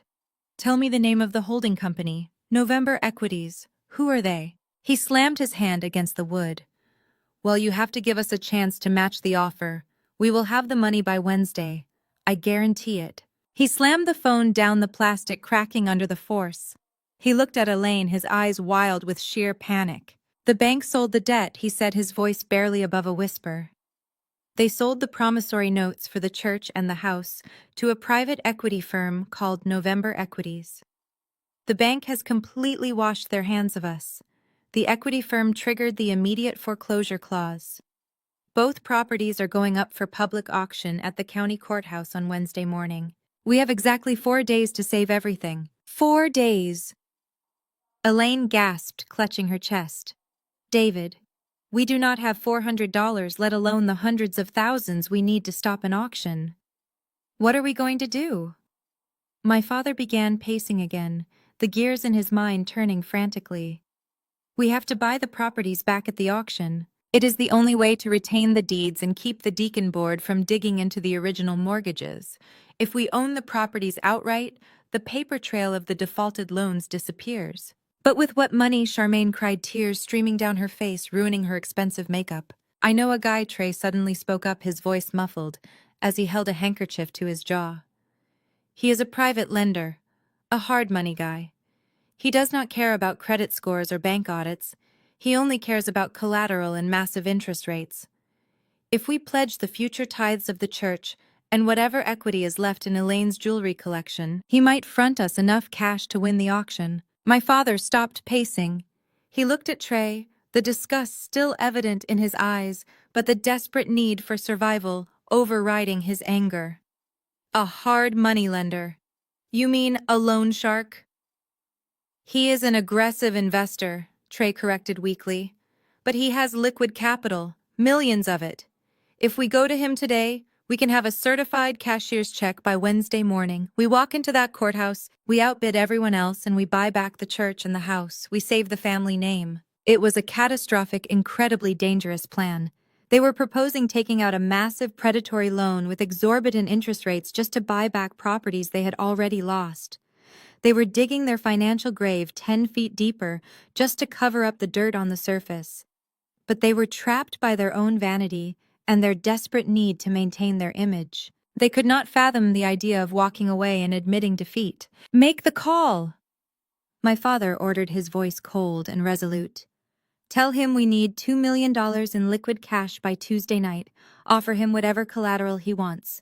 We are not losing this empire." I listened to the recording in my penthouse, shaking my head in absolute disbelief. They were so predictable. They were so blinded by their own arrogance that they actually believed they could outmaneuver the system. They were going to walk into that courthouse on Wednesday morning with a predatory loan, fully expecting to easily buy back their properties and continue their lives of luxury and lies. They had no idea that November Equities was not just a faceless corporation. They had no idea that they were walking straight into a high-stakes financial slaughterhouse, and I was the one holding the gavel. Wednesday morning broke with a suffocating humidity that hung over downtown Atlanta like a wet wool blanket. Pastor David, Elaine, Charmaine, and Trey walked up the wide concrete steps of the Fulton County Courthouse. They moved as a single miserable unit, their usual arrogant strides replaced by the frantic, rapid shuffling of cornered animals. My father was sweating profusely. Dark half-moons of perspiration stained the underarms of his tailored charcoal suit, and his breathing was shallow and erratic. Elaine walked beside him, clutching her designer handbag so tightly her knuckles were completely white. She was wearing oversized dark sunglasses to hide her bloodshot eyes, terrified that one of her socialite friends might drive by and witness her public walk of shame. Charmaine and Trey trailed slightly behind them, refusing to look at each other. The bruising on Trey's jaw from my father's slap was turning an ugly, vivid shade of yellow and purple, a physical manifestation of the rot destroying their family from the inside out. Inside the massive courthouse, the air conditioning offered absolutely no relief to their mounting panic. They passed through the security metal detectors and made their way to the crowded auction room on the third floor. The room was cold and sterile, filled with rows of hard wooden benches and the echoing murmur of real estate investors, hedge fund representatives, and distressed homeowners. My father patted the breast pocket of his suit jacket for the 100th time. Tucked safely inside was a certified cashier's check for $2.5 million. Trey had actually managed to secure the money from his predatory loan shark contact late Tuesday night, but the terms were absolute financial suicide. They had pledged the future equity of the church, the deed to the house, and a horrifying 30% monthly interest rate. It was a deal made in pure, unadulterated desperation. My father believed that as long as he could walk out of this building with the deeds back in his name, he could restructure the massive debt, later beg his congregation for a special miracle offering, and somehow keep the illusion of his untouchable empire intact. He thought the $2.5 million check was an impenetrable shield. The auctioneer, a bored-looking county official with a dry, monotone voice, stepped up to the wooden podium at exactly 9 o'clock in the morning. He tapped the microphone, the sharp electronic feedback instantly silencing the crowded room. My family took their seats in the second row. Elaine reached out and grabbed my father's trembling hand. Charmaine bit her perfectly manicured thumbnail, her eyes darting nervously around the room, while Trey stared blankly at the floor. We will now begin the bidding for the residential property located on Magnolia Drive. The auctioneer announced, reading off the specific parcel number for Big Mama's historic Victorian estate. The starting bid is set at $600,000, covering the outstanding defaulted principal and all associated county legal fees. My father did not hesitate for a single second. He immediately raised his numbered yellow paddle high into the air. 650,000, he barked, his voice echoing loudly in the sterile room. He looked around the room, puffing his chest out, slightly desperately attempting to project the dominant, wealthy pastor persona he had relied on his entire life. A few aggressive real estate flippers in the back row raised their paddles, quickly pushing the price to $700,000, then $750,000. But they were looking for a bargain. They were not emotionally invested in the property. My father raised his paddle again, his hand shaking slightly. $800,000, he declared firmly. The room went completely quiet. The flippers lowered their paddles, whispering to each other and shaking their heads. The profit margin was officially gone for them. My father let out a long, ragged exhale, a triumphant, arrogant smile finally breaking through the heavy sweat on his face. He leaned over and whispered to Elaine, "We have it. The house is ours again. We just have to secure the church next, and this entire nightmare is completely over." Going once at 800,000? The auctioneer droned slowly, raising his heavy wooden gavel into the air. Going twice at 800,000. Before the gavel could strike the sounding block, the heavy double doors at the back of the auction room swung open with a loud, dramatic creak. Every single head in the room turned to look. A tall, impeccably dressed corporate attorney stepped over the threshold. He was wearing a navy blue designer suit and carrying a slim black leather briefcase. He radiated the kind of quiet, absolute authority that only comes from possessing unlimited, untouchable resources. He walked calmly down the center aisle, his expensive leather shoes clicking rhythmically against the linoleum floor, completely ignoring the stares of the crowd. He stopped right behind the first row, directly in the line of sight of the auctioneer. "Excuse me," the attorney said, his voice crisp, clear, and perfectly modulated. "On behalf of November Equities, L. LLC. I bid $2 million in pure unfinanced cash. The entire auction room erupted into shocked, deafening murmurs. The seasoned real estate investors in the back rows gasped audibly. A $2 million cash bid on a property valued at barely $1 million was completely unheard of in a standard county foreclosure auction. It was an aggressive, hostile financial strike meant to instantly obliterate all competition. My father shot up from his wooden bench, his face completely draining of color. $2 million, he shouted, pointing a trembling finger at the attorney. That is absolutely absurd. The property is not even appraised for half of that amount. This is a massive mistake. The attorney slowly turned his head to look directly at my father. His expression was completely blank, entirely devoid of any pity or human emotion. There is no mistake, sir, the attorney replied smoothly. My client has instructed me to acquire this specific property at any cost. We are prepared to outbid any counteroffer you present by a margin of $1 million. My father stood completely frozen, his mouth opening and closing in absolute disbelief. He reached into his suit pocket, feeling the stiff paper of the certified check for $2.5 million.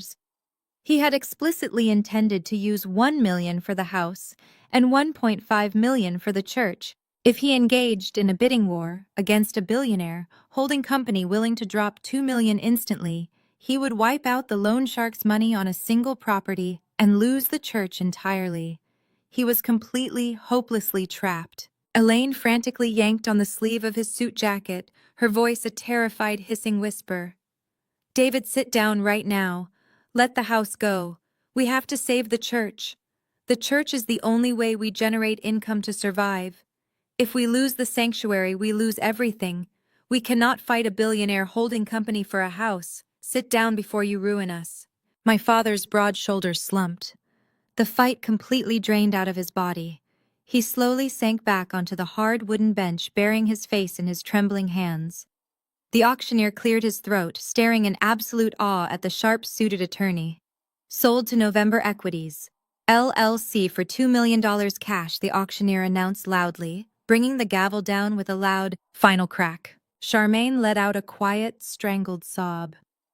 Big Mama's house, the prized jewel of their generational wealth, the very same house they had threatened to take away from me just to force my financial compliance, was officially gone forever. It now belonged to a faceless corporate entity, and they had absolutely no power to stop it. But the absolute worst was yet to come. The auctioneer flipped to the very next page in his heavy binder. We will now move to the commercial property, listing the auctioneer announced, his voice regaining its professional cadence. The church sanctuary and accompanying administrative buildings located on South Main Street. Starting bid is $1.2 million. My father sat up straight, gripping his yellow paddle so tightly the cheap plastic actually began to bend under the pressure. He had lost his mother's house, but he was absolutely not going to lose his pulpit. His entire identity was tied to that building. He raised his paddle high. $1.5 million, he yelled desperately, sweat pouring down his face. The auctioneer nodded. $1.5 million is the current bid. Do we have any other offers on the floor? The attorney for November Equities did not even blink. He calmly raised his hand. $4.5 million. He stated, his voice echoing through the silent room like a heavy death sentence. Unfinanced liquid cash. Immediate electronic transfer. The auction room fell into a dead, horrifying silence. $4.5 million was triple the actual market value of the crumbling megachurch. It was an astronomical, insurmountable sum of money. It was not a real estate investment. It was a targeted, calculated execution. My father let out a sound that I can only describe as a dying animal.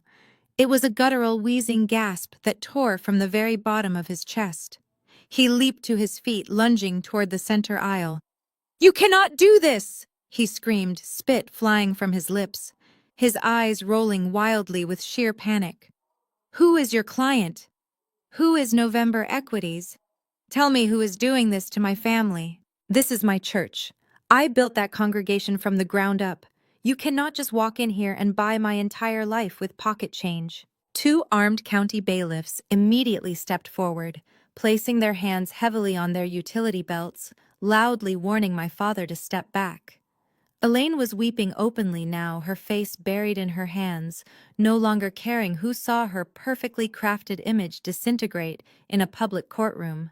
Trey was staring blankly at the wall, realizing that he was not just completely broke. He was currently indebted to a violent loan shark for $2.5 million that he no longer had any use for, because the collateral to pay it back was completely gone.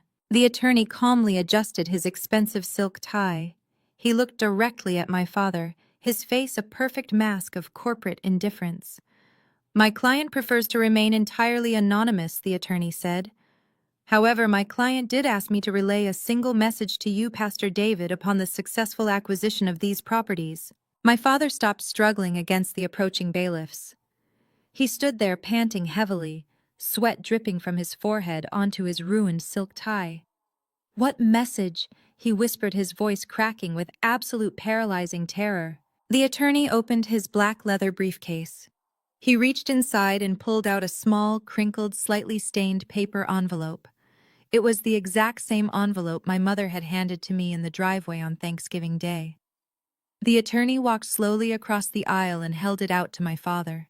"My client wanted to remind you that true generational wealth is built on family sacrifice," the attorney said, perfectly quoting the exact manipulative words my father had used against me at the Thanksgiving dinner table. My father stared at the cheap paper envelope. His trembling hands reached out and took it. He slowly opened the flap. Inside was a high-quality photocopy of a brightly colored $10 scratch-off lottery ticket. Across the bottom of the ticket, the winning numbers matched perfectly, clearly displaying the $310 million jackpot. And in the bottom right corner, printed boldly in black ink, was the date the ticket had been legally claimed, the week of Thanksgiving. The realization hit my father like a runaway freight train. His eyes widened to the size of saucers. His mouth fell open in a silent scream of absolute mind-shattering horror. Elaine looked over his shoulder, saw the photocopied lottery ticket, and immediately collapsed onto the wooden bench, her body convulsing with hyperventilation. Charmaine and Trey stared at the paper, their brains completely short-circuiting as the impossible truth finally locked into place. "Sold to November Equities, LLC, for $4.5 million cash," the auctioneer shouted, slamming the gavel down one final time. In less than 5 minutes, my family's entire empire had been legally wiped from the face of the earth. Their wealth, their status, and their legacy were completely gone. And they finally realized that the architect of their total destruction was the exact same daughter they had thrown out into the mud. The attorney turned on his perfectly polished heel and began walking calmly down the center aisle of the courthouse, his black leather briefcase swinging lightly at his side. He had delivered his devastating message and was ready to leave them to rot in their own realization. But my father, shaking with a violent cocktail of rage and sheer paralyzing terror, was not ready to let him walk away. The implications of that photocopied lottery ticket were too massive, too utterly catastrophic for his mind to fully absorb. If I was the one pulling the strings, if I was the one who had just spent $6.5 million in liquid cash to buy his church and his mother's house, it meant he was entirely at my mercy. And he knew exactly how much mercy he had shown me when I was standing on his porch in the freezing rain. "Wait!" my father shouted, his voice cracking horribly as he scrambled over the heavy wooden bench. He sprinted down the aisle, completely ignoring the warning shouts of the armed county bailiffs. He grabbed the attorney by the shoulder of his expensive suit. "You wait right there. You cannot just drop a piece of paper in my hand and walk away. I need to speak to whoever is running this operation. I need a meeting with the head of November Equities immediately." The attorney slowly turned his head, looking down at my father's trembling hand resting on his shoulder.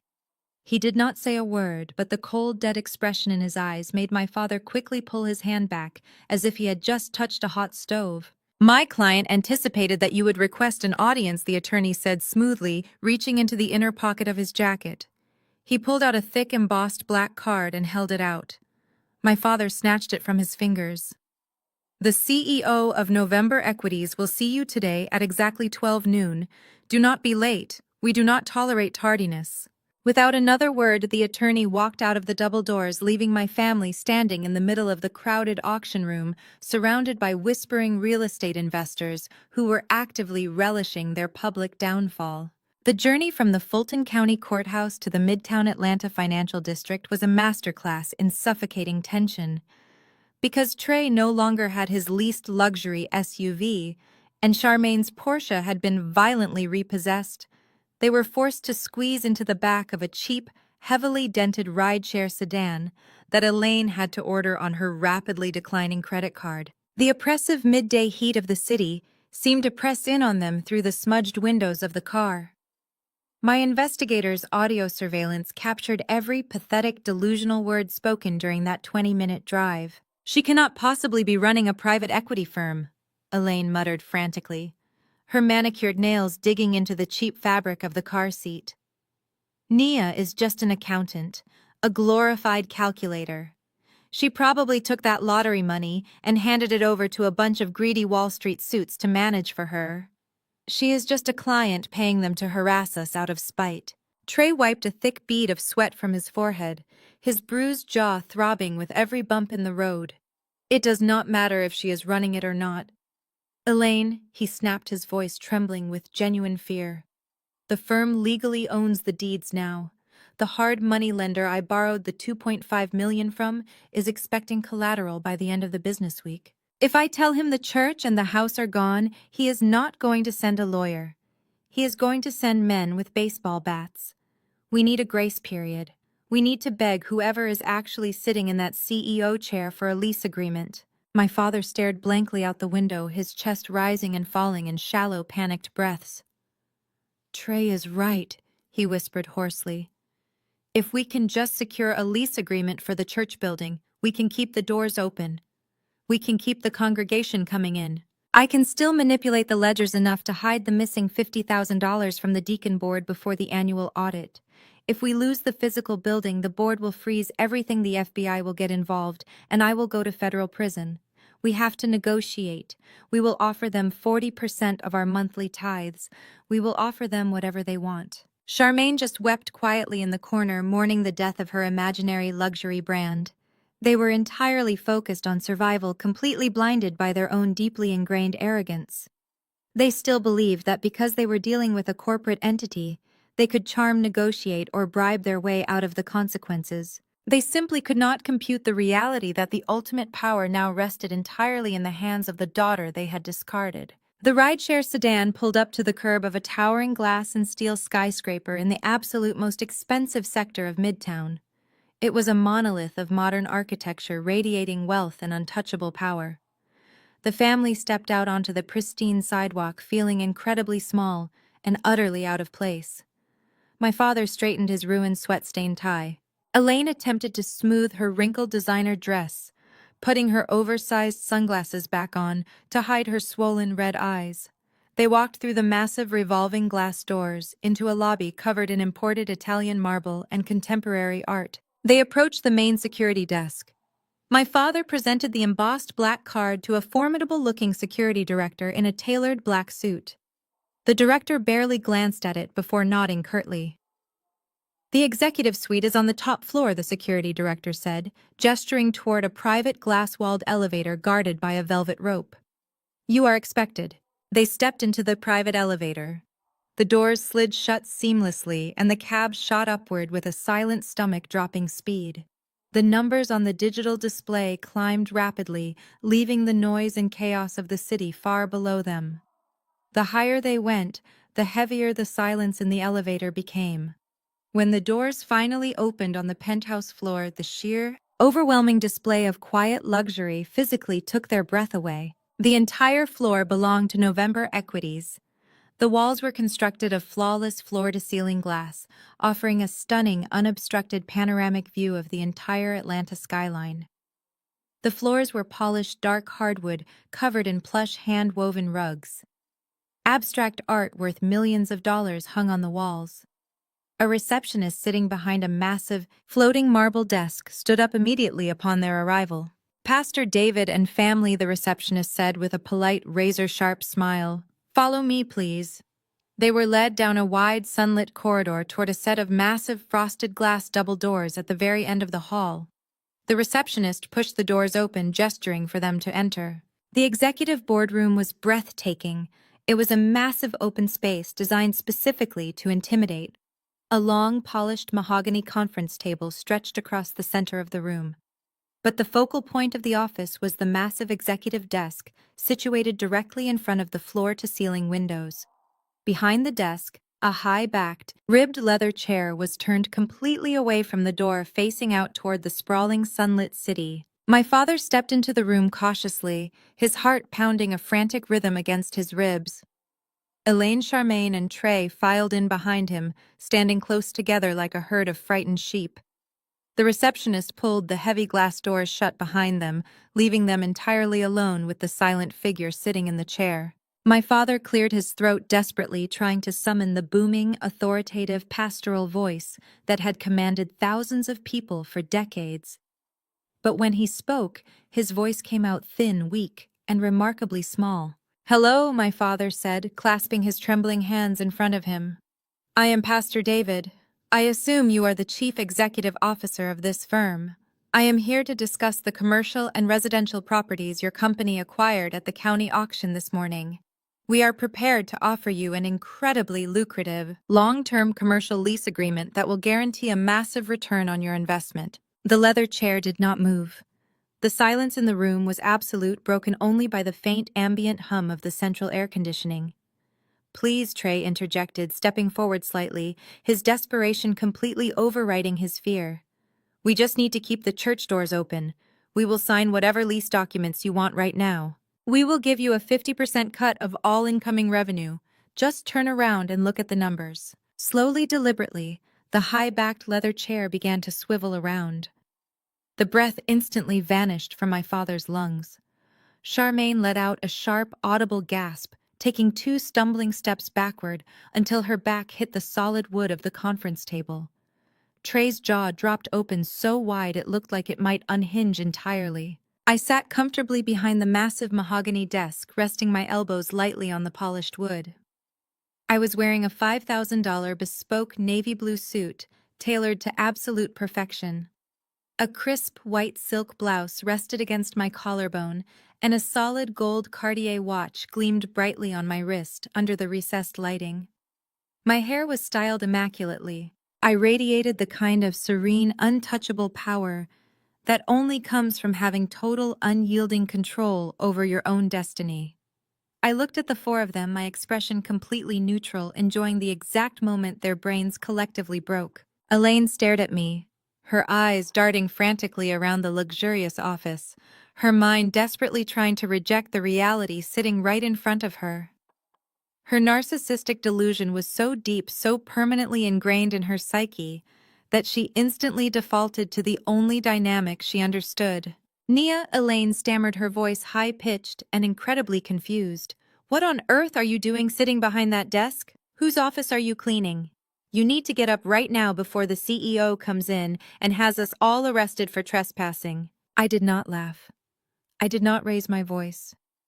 I simply leaned forward, reached into the top drawer of the mahogany desk, and pulled out 2 thick, heavy legal folders bound in blue covers. I dropped them onto the center of the desk with a loud, authoritative thud. I slowly opened the first folder, revealing the original stamped deed to Big Mama's historic Victorian estate. Then I opened the second folder, revealing the commercial deed to my father's sprawling megachurch. Both documents clearly listed November Equities, LLC, as the sole undisputed legal owner. "I am not cleaning the office, Mom," I said, my voice smooth, cold, and echoing with absolute finality. "I own the office. I own the holding company. I own the debt. I own the church. I own it all." For a solid 30 seconds, the executive boardroom was so quiet you could hear the faint hum of the city traffic hundreds of feet below. The words hung in the air, thick and immovable. I own it all. The physical reaction to those 4 words was spectacular to witness. Elaine literally swayed on her feet, grabbing the edge of the mahogany table to keep from collapsing onto the polished hardwood. Charmaine let out a sound that was less of a gasp and more of a squeak, her perfectly contoured face contorting into an ugly mask of sheer disbelief. Trey just stood there, his mouth opening and closing silently, looking like a fish that had just been unceremoniously tossed onto dry land. But my father's reaction was the most fascinating. The initial shock, the absolute paralyzing terror of losing his empire, lasted for only a brief moment, before his deeply ingrained narcissistic survival instincts completely took over. His brain rapidly processed the new reality and instantly twisted it to fit his own narrative. In his mind, I wasn't the architect of his destruction. I was the miraculous, obedient savior he had always demanded I be. A massive, brilliant smile suddenly broke across my father's face. The color rushed back to his cheeks. He threw his arms wide open, taking a bold step toward my desk, completely abandoning the terrified, defeated posture he had carried into the room. "Praise God," my father boomed his voice, regaining that rich, authoritative resonance he used during Sunday service. "Praise the Lord for his mysterious and wondrous ways." He looked back at Elaine and Charmaine, tears of manufactured joy welling in his eyes. "Do you see what the Lord has done? He used our own flesh and blood. He used Nia to save this family." He turned back to me, leaning heavily on the mahogany desk, his smile practically blinding. "Nia, my beautiful, brilliant daughter. I always knew your meticulous nature would serve a higher purpose. You secured the properties. You bought out the debt. It is a true Thanksgiving miracle. All you have to do now is have your legal team draft the transfer documents, deed the church and the house back into my name, and we can completely put this entire stressful misunderstanding behind us. We can go back to being a family." Elaine, catching on to my father's delusion, instantly brightened. She stood up straight, smoothing her designer dress, her face transforming into a mask of maternal pride that I had not seen in 35 years. "Oh, Nia, I am so incredibly proud of you," she gushed, taking a step toward me. "I knew you had it in you.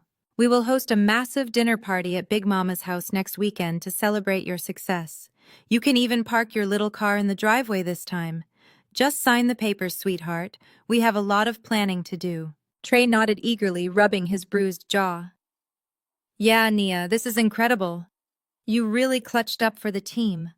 Once the properties are back in Pop's name, the hard money lender will back off, and we can all get back to building generational wealth." I sat perfectly still, listening to them seamlessly pivot from throwing me out into the rain to demanding I hand over a multi-million-dollar real estate portfolio, all wrapped in the toxic guise of family unity. They hadn't learned a single thing. They felt no remorse. They just saw a massive pile of money and immediately assumed it belonged to them. I did not yell. I did not scream. I did not even raise my voice. The time for emotional outbursts was long gone. I simply reached back into the top drawer of my desk and pulled out a thick, perfectly bound 300-page legal dossier.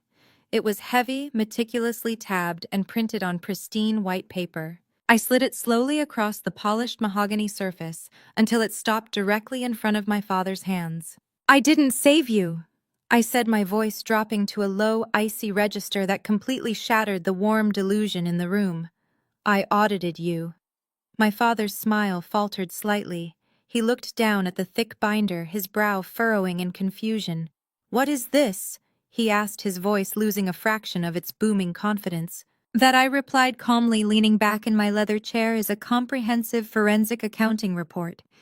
It details every single financial transaction, every hidden ledger, and every fraudulent wire transfer executed by you and your son-in-law over the past 36 months. Trey physically recoiled, stumbling backward into Charmaine, who let out a sharp cry of protest. "What are you talking about?" Trey stammered, his eyes darting frantically toward the heavy glass doors. "Let's start with Thanksgiving." I continued, interlocking my fingers and resting them on the desk. "You both stood on the patio and loudly discussed the $50,000 you embezzled from the church building fund to buy Charmaine's Porsche. You discussed your plan to force me into taking out a second mortgage to cover the theft before the Deacon Board's annual audit. And most importantly, you discussed your contingency plan to frame me for felony wire fraud if the audit happened early, simply because I was a forensic accountant and you needed a convenient fall guy." The color instantly drained from my father's face, leaving him a sickly ashen gray. He stared at me, his mouth completely dry, unable to form a single word. He finally realized that the open kitchen window had been the catalyst for his entire downfall. But I didn't just stop at the 50,000, I said, my gaze sweeping across their terrified faces. I went back 3 years. I tracked the secondary mortgages you illegally took out against Big Mama's house to fund Mom's country club memberships. I tracked the massive predatory commercial loans you secured against the church property by forging the signatures of the deacon board. I tracked the hundreds of thousands of dollars Trey siphoned into fraudulent cryptocurrency accounts, using the church's tax-exempt status as a shield. It is all documented. Bank statements, IP addresses, forged digital signatures. Everything. Elaine let out a low, whimpering moan, sinking slowly into one of the leather conference chairs. Charmaine was hyperventilating, clutching her designer bag against her chest like a shield. "You cannot show that to anyone," my father whispered hoarsely, his hands trembling violently as he hovered over the dossier. "Nia, if the deacon board sees this, they will strip me of my title. They will ruin my reputation." "The deacon board is the least of your concerns," I replied smoothly. I reached over and pressed a small silver button on the intercom console sitting on my desk. "Send them in," I instructed calmly. The heavy frosted glass doors of the executive boardroom swung open. 2 tall men wearing sharp dark suits walked into the room. Their expressions were grim and entirely professional. They both reached into their breast pockets simultaneously and pulled out leather badges, flipping them open to reveal the gleaming gold shields of the Federal Bureau of Investigation. Special Agent Miller and Special Agent Davis.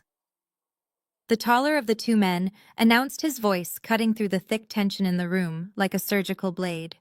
"We are with the White-Collar Crime Division." Trey let out a high-pitched, terrified squeal. He turned and actually tried to run toward the glass windows, as if he could somehow escape a penthouse 50 stories above the ground. The second FBI agent moved with terrifying speed, grabbing Trey by the shoulder and spinning him around, slamming him face first onto the polished mahogany conference table. The sharp, metallic click of handcuffs echoing in the pristine office was the sweetest sound I had ever heard. "David Vance," Agent Miller said, stepping directly up to my father, who was standing frozen, his eyes wide with absolute unadulterated horror. "We have a federal warrant for your arrest on multiple counts of wire fraud, embezzlement, and money laundering." My father looked at the FBI agent, then looked down at the forensic accounting dossier, and finally looked up at me. His authoritative facade completely shattered. He was no longer the powerful, untouchable pastor. He was just a pathetic, greedy old man who had finally run out of lies. "Nia," he choked out, tears streaming down his face. "Please, you are my daughter. You cannot let them do this to me. Tell them it's a mistake. Tell them you will fix the ledgers." Agent Miller grabbed my father's arms forcefully, pulling them behind his back. "David Vance, you have the right to remain silent." The agent began reciting the Miranda warning with practiced efficiency. "Anything you say can and will be used against you in a court of law." I sat comfortably in my leather chair, watching the agent secure the handcuffs around my father's wrists. He didn't fight back. He just wept openly, his body trembling with the realization that his entire life was over. Elaine was screaming hysterically now, grabbing the agent's sleeve, begging him to stop babbling incoherently about her social status and her country club friends. Charmaine had collapsed onto the floor, curling into a fetal position, sobbing uncontrollably as she watched her husband and her father being marched toward the glass doors in chains. I didn't feel an ounce of pity. I didn't feel a shred of guilt. I just felt a profound, overwhelming sense of justice. They had tried to destroy my life to protect their image. They had tried to steal my future to fund their greed. Now they were going to spend the rest of their lives paying for it. And I was going to sit in my multi-million-dollar penthouse and watch every single second of it. The heavy frosted glass doors swung shut, cutting off my father's pathetic, echoing sobs as the federal agents marched him and Trey down the sunlit corridor toward the private elevators. The distinct, sharp chime of the elevator arriving sounded like a final death knell for their toxic empire. The metal doors slid open, swallowed them up, and slid closed with a heavy mechanical thud. Just like that, the two men who had terrorized, manipulated, and stolen from everyone around them were completely gone, reduced to federal inmates facing decades in federal prison. The silence that rushed back into the executive boardroom was heavy, absolute, and utterly suffocating. I remained seated comfortably behind my massive mahogany desk, resting my hands in my lap, breathing in the quiet, expensive air of my domain. I looked across the room at the two women left behind. Elaine and Charmaine were completely frozen in place, staring blankly at the closed glass doors, as if they expected my father to suddenly burst back through them, waving a Bible and commanding the universe to bend to his righteous will. But the universe was no longer listening to Pastor David. The illusion of his holy authority had been shattered into a million irreparable pieces. Elaine was the first to physically break the silence. The reality of her grim situation was finally crashing down through the thick, stubborn layers of her narcissistic delusion. She had no powerful husband to provide her social status. She had no sprawling megachurch to parade around in as the beloved, untouchable First Lady. She had no historic Victorian estate to host her wealthy country club friends. She was entirely cut off, entirely exposed, and entirely at the mercy of the eldest daughter she had callously thrown into the freezing rain just a few weeks prior. She turned slowly to face me. Her perfectly coiffed hair was beginning to unravel at the edges. Her expensive designer dress suddenly looked ridiculous, like a cheap, ill-fitting costume on an actor who had completely forgotten her lines. Nia Elaine whispered, her voice trembling so violently she could barely form the syllables. "What have you done? You sent your own father to jail. You destroyed your family." "I did not destroy anything, Mom," I replied, my voice calm, cold, and perfectly steady. "I simply held up a mirror. Your husband and your son-in-law destroyed this family the exact moment they decided to steal from a charity fund and use my name as their insurance policy.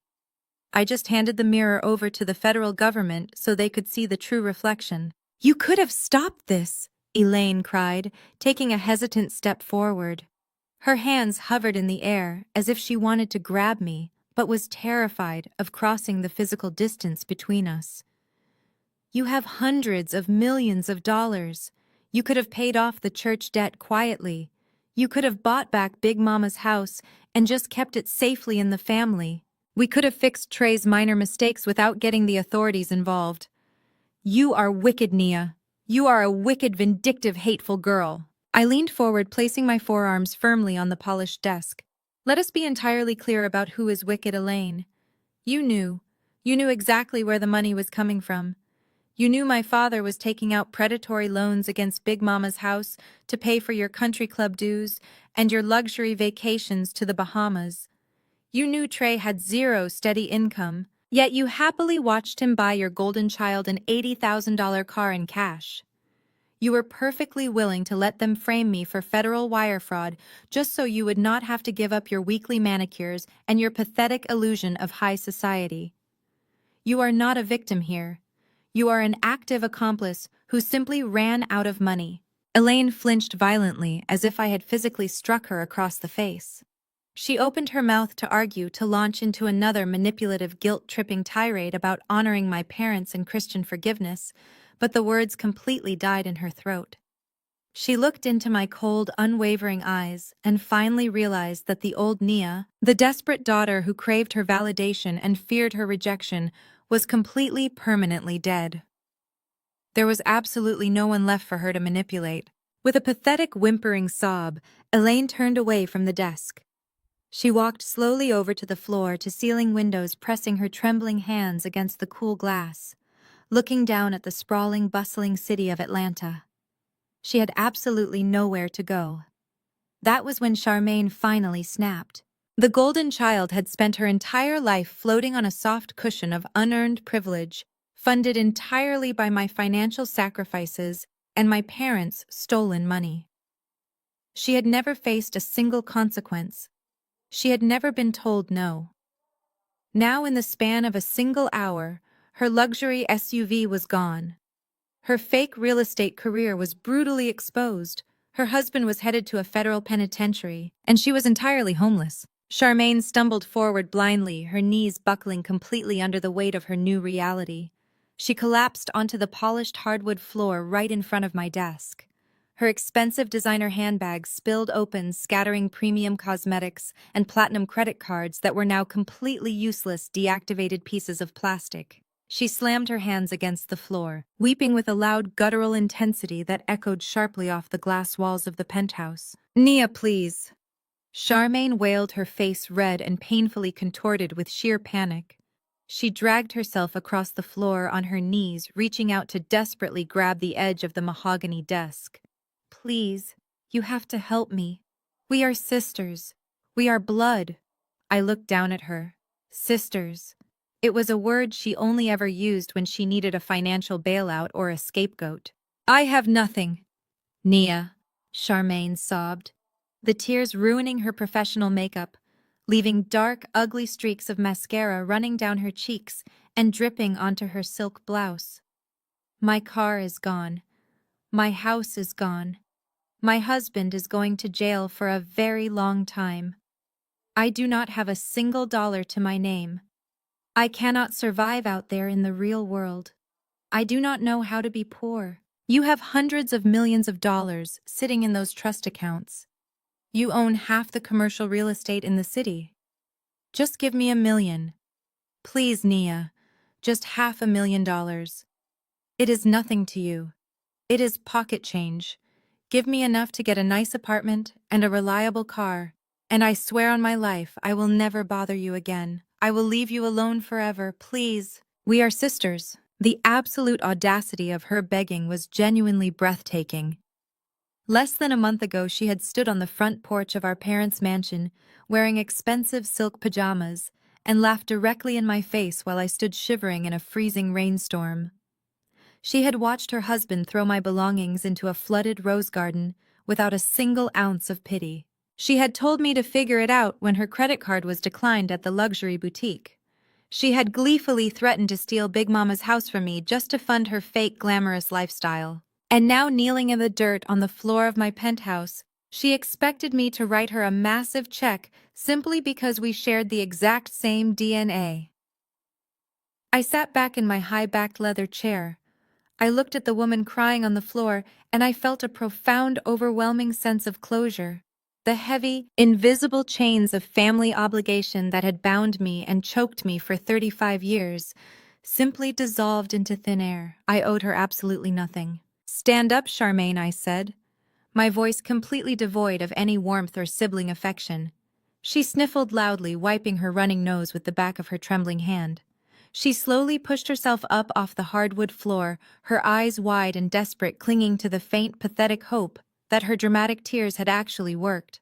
She looked at me with the eager, greedy anticipation of a spoiled child waiting for a massive reward. I reached down into the side compartment of my designer leather tote bag, resting next to my chair. My fingers brushed against a crisp, smooth paper envelope. I pulled it out and placed it gently onto the exact center of the mahogany desk. Charmaine's eyes instantly locked onto the envelope.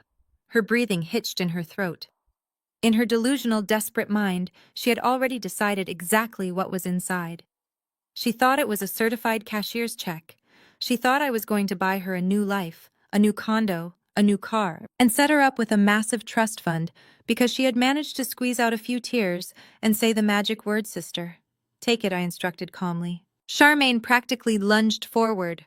Her trembling fingers snatched the envelope off the desk with incredible speed. She did not even bother to say thank you. She just ripped the top of the paper open with frantic, animalistic greed. She reached inside, her eyes wide and shining with the anticipation of instant financial salvation. She pulled the contents out of the envelope. It was not a certified check. It was not a thick bundle of cash. It was not a deed to a luxury condo in Buckhead.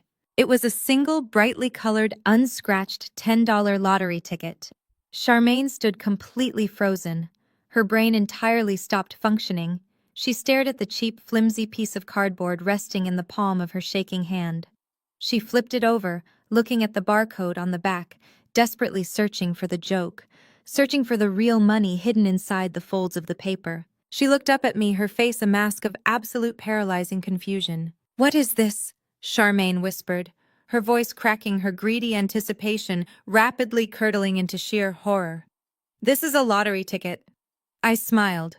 It was a cold, sharp, and perfectly satisfied smile. "That is exactly what it is," I replied softly, leaning forward and resting my chin on my folded hands.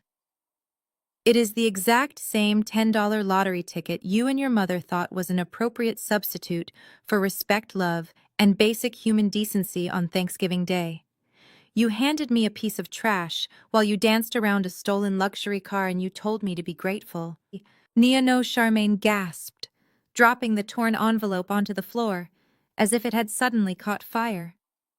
"You cannot do this. You cannot just leave me with nothing. I am your sister. You told me to figure it out, Charmaine." I reminded her, throwing her exact words directly back in her face. "You told me that my poverty was a mindset. Your husband told me that the universe punishes people who do not invest in themselves. So consider this my ultimate investment in your personal growth." I stood up from the executive desk. I smoothed down the front of my tailored suit, towering over her, radiating the absolute authority of a woman who had completely conquered her demons and reclaimed her life. "Happy Thanksgiving, Charmaine," I said, my voice echoing with absolute brutal finality in the silent room. "Bootstraps right." Charmaine's legs gave out again. She collapsed back onto the polished hardwood floor, clutching the $10 lottery ticket in her fist, screaming in sheer, unadulterated agony as the reality of her total destruction finally consumed her. Elaine lunged forward, her perfectly manicured hands reaching desperately across the polished mahogany desk. The sheer, unadulterated panic in her eyes was almost visceral as she tried to grab my arm, her voice tearing into a hysterical, high-pitched scream.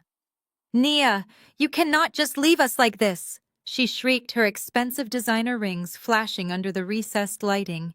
"We are your family. We are your blood. You have to fix this." Before her trembling fingers could even graze the fabric of my tailored suit, the atmosphere in the room shifted with lightning speed. The two massive, sharp-suited security directors, who had been standing silently by the frosted glass doors, moved with terrifying, coordinated precision. They stepped instantly between my mother and my desk, creating a literal impenetrable iron boundary. One of the men firmly grabbed Elaine by the shoulders, physically forcing her to step back, while the other stepped protectively in front of me, his hand resting casually but purposefully near his waist. "Do not touch her!" The security director warned, his voice low, cold, and echoing with absolute, unquestionable authority. Elaine struggled weakly against the guard's grip, her sobs devolving into pathetic, breathless hiccups. Charmaine was still curled on the floor, clutching the worthless $10 lottery ticket to her chest, as if it were a physical lifeline, her entire body shaking violently as the reality of her total destruction finally consumed her. I stood up slowly from my high-backed leather chair. I looked at the two women who had spent my entire life making me feel incredibly small, unwanted, and inadequate. For 35 years, I had carried the heavy, suffocating weight of their expectations. I had drained my savings to fund their lies, swallowed my pride to keep their peace, and stood in the freezing rain hoping for a single ounce of their conditional love. But looking down at them, now stripped of their stolen money and their fake social status, I realized I did not feel an ounce of anger anymore. The burning resentment that had fueled my meticulous revenge was completely gone. In its place was a profound, overwhelming sense of absolute freedom. "Escort them out of my building," I instructed the security detail, my voice calm and perfectly steady, "and permanently revoke their access to the lobby. They are no longer welcome on any property owned by November Equities." The security guards moved efficiently. One hauled Charmaine up from the hardwood floor by her arm, ignoring her dramatic, hysterical wailing. The other firmly guided Elaine toward the heavy glass doors. My mother looked back over her shoulder one last time, her tear-streaked face a mask of absolute paralyzing disbelief. She opened her mouth, desperately trying to find the magic words that would somehow undo the catastrophic damage she had caused, but the heavy doors swung shut before she could utter a single syllable. The silence that rushed back into the executive boardroom was heavy, absolute, and utterly beautiful. I walked slowly away from the mahogany desk and stepped up to the massive floor-to-ceiling glass windows. I looked out over the sprawling sunlit Atlanta skyline. The city was a chaotic maze of concrete and ambition, but from 50 stories up it looked perfectly peaceful. I had won. The toxic empire my father had built on a foundation of lies and stolen charity funds was completely dismantled. The federal authorities were already aggressively seizing his remaining assets, and the local news stations were undoubtedly preparing to run the scandalous story of the disgraced megachurch pastor by the evening broadcast. But my victory was not just about destroying their lives. It was about reclaiming the legacy they had tried so hard to ruin. Big Mama's historic Victorian estate was no longer a pawn in my father's manipulative games. I had already instructed my legal team to transfer the deed to a newly formed nonprofit foundation. We were actively converting the massive, beautiful property into a fully funded high-end shelter and resource center for displaced young women. It would be a safe haven for girls who had been thrown out, abandoned, and told they were worthless by their own families. Big Mama's true legacy of unconditional love and protection was finally going to be honored. As for the sprawling megachurch, I had absolutely no intention of keeping it closed. I had already reached out to the deacon board anonymously, providing them with the necessary funds to cover the embezzled money and clear the predatory debts. The building would reopen next month under the leadership of a completely new Honest Community First Board of Directors. The toxic, narcissistic reign of Pastor David was permanently replaced by a genuine commitment to serving the congregation he had so callously exploited. I reached out and pushed open the heavy glass door leading to my private outdoor terrace. The warm, late afternoon breeze washed over me, carrying the faint, distant hum of the city traffic below. I stepped out onto the pristine concrete, breathing in the air of a life I truly, completely owned. I was no longer the scapegoat. I was no longer the obedient, terrified daughter waiting for scraps of affection. I was the architect of my own destiny. Sometimes the universe violently strips away your family to show you that you were always meant to stand alone and stand taller. The people who were supposed to protect you are often the exact same people standing squarely in the way of your ultimate blessing. Have you ever realized that the people tearing you down were actually the ones holding you back from your true potential? Have you ever had to walk away from toxic blood to find your real freedom? Tell me your story in the comments below. If this journey resonated with you, please hit the like button and subscribe for more stories of resilience, boundaries, and claiming your power. Thank you for listening. Keep standing tall.